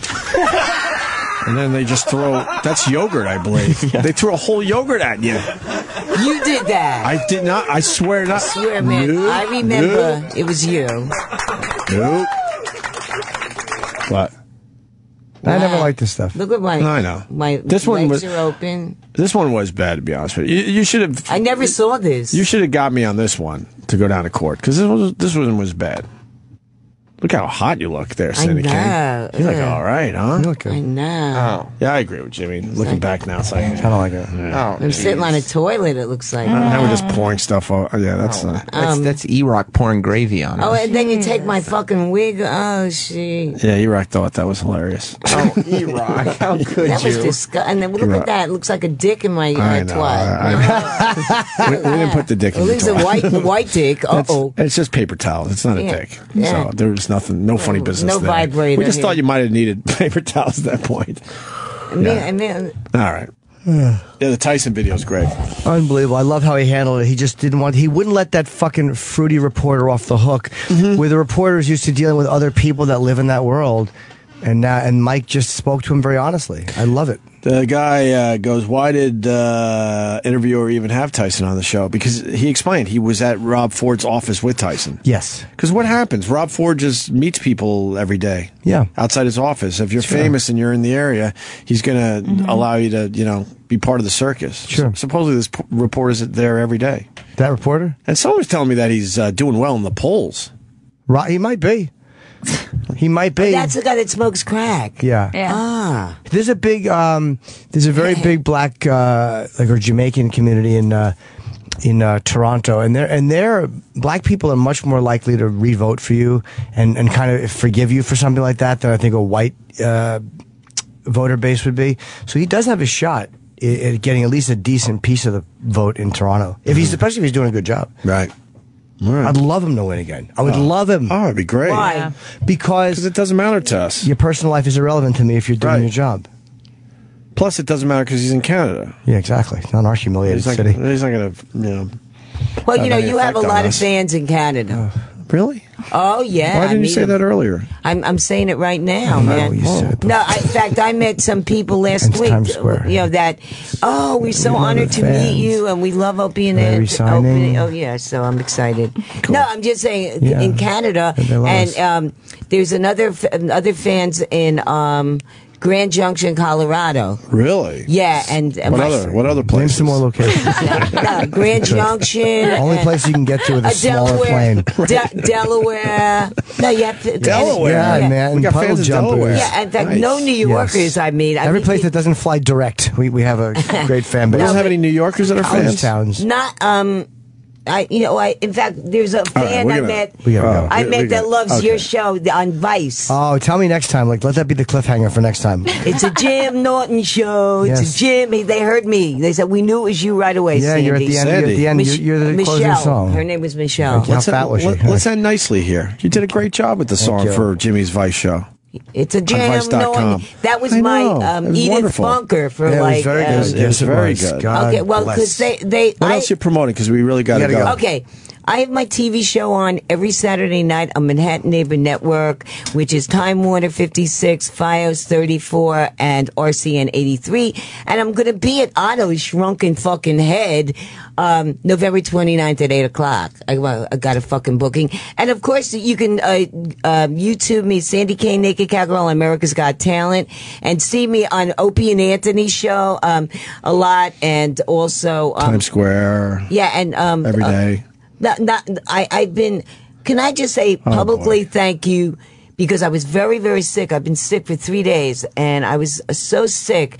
And Sam called me up, and I said, "Wow, if only I had gotten one phone call." And sure enough, Sam called me, and I was sick this morning and everything. And you guys have healed me. I feel better. Good. And and as bad as that guy was and everything else, Tambor was fine. And we just discussed it because some stuff went down after the appearance. I'm totally cool with Jeffrey Tambor.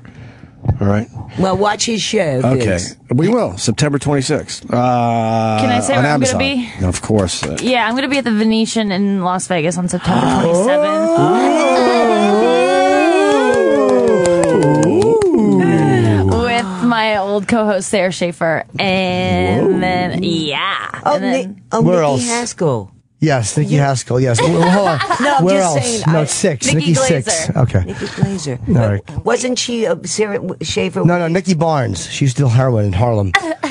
Yeah, and October 1st at the Oriental Theater in Denver, Colorado. Yay, man! I knew I heard of her. And we're gonna bring Nikki back sooner than Yes, later. we are. No, guys. Sometimes sometimes it gets weird in here. You were here for a weird one. I loved it. All right, good. We also have a big fan base in Columbus, where I will be in 2 weeks, October, whatever, September 18th through 20, October 2nd through 5, Stretch Factory, here in New Jersey, of course, and then Levity Live, October 16th through 18th. That might be sold out already, I'm not sure.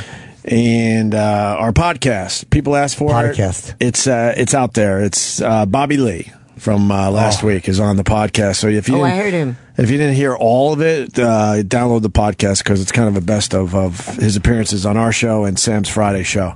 He told a great story on Sam's Friday show, so we put that on there as well. And we're doing a new channel review show starting tomorrow. Oh, it is going to happen? 1 hour. Oh, good. Yeah. I suggested we put together an hour show that goes by really fast and shows you everything that's happening on this channel. So it'll be on at 10 a.m. I hope it, we'll see how it plays. And by my single, I Love Nick. Okay, good. I got to hop into a taxi. I'm yeah, late. Yeah, all right. All right. All right, we'll... So, who did your face? I was joking. Today's show will be available later today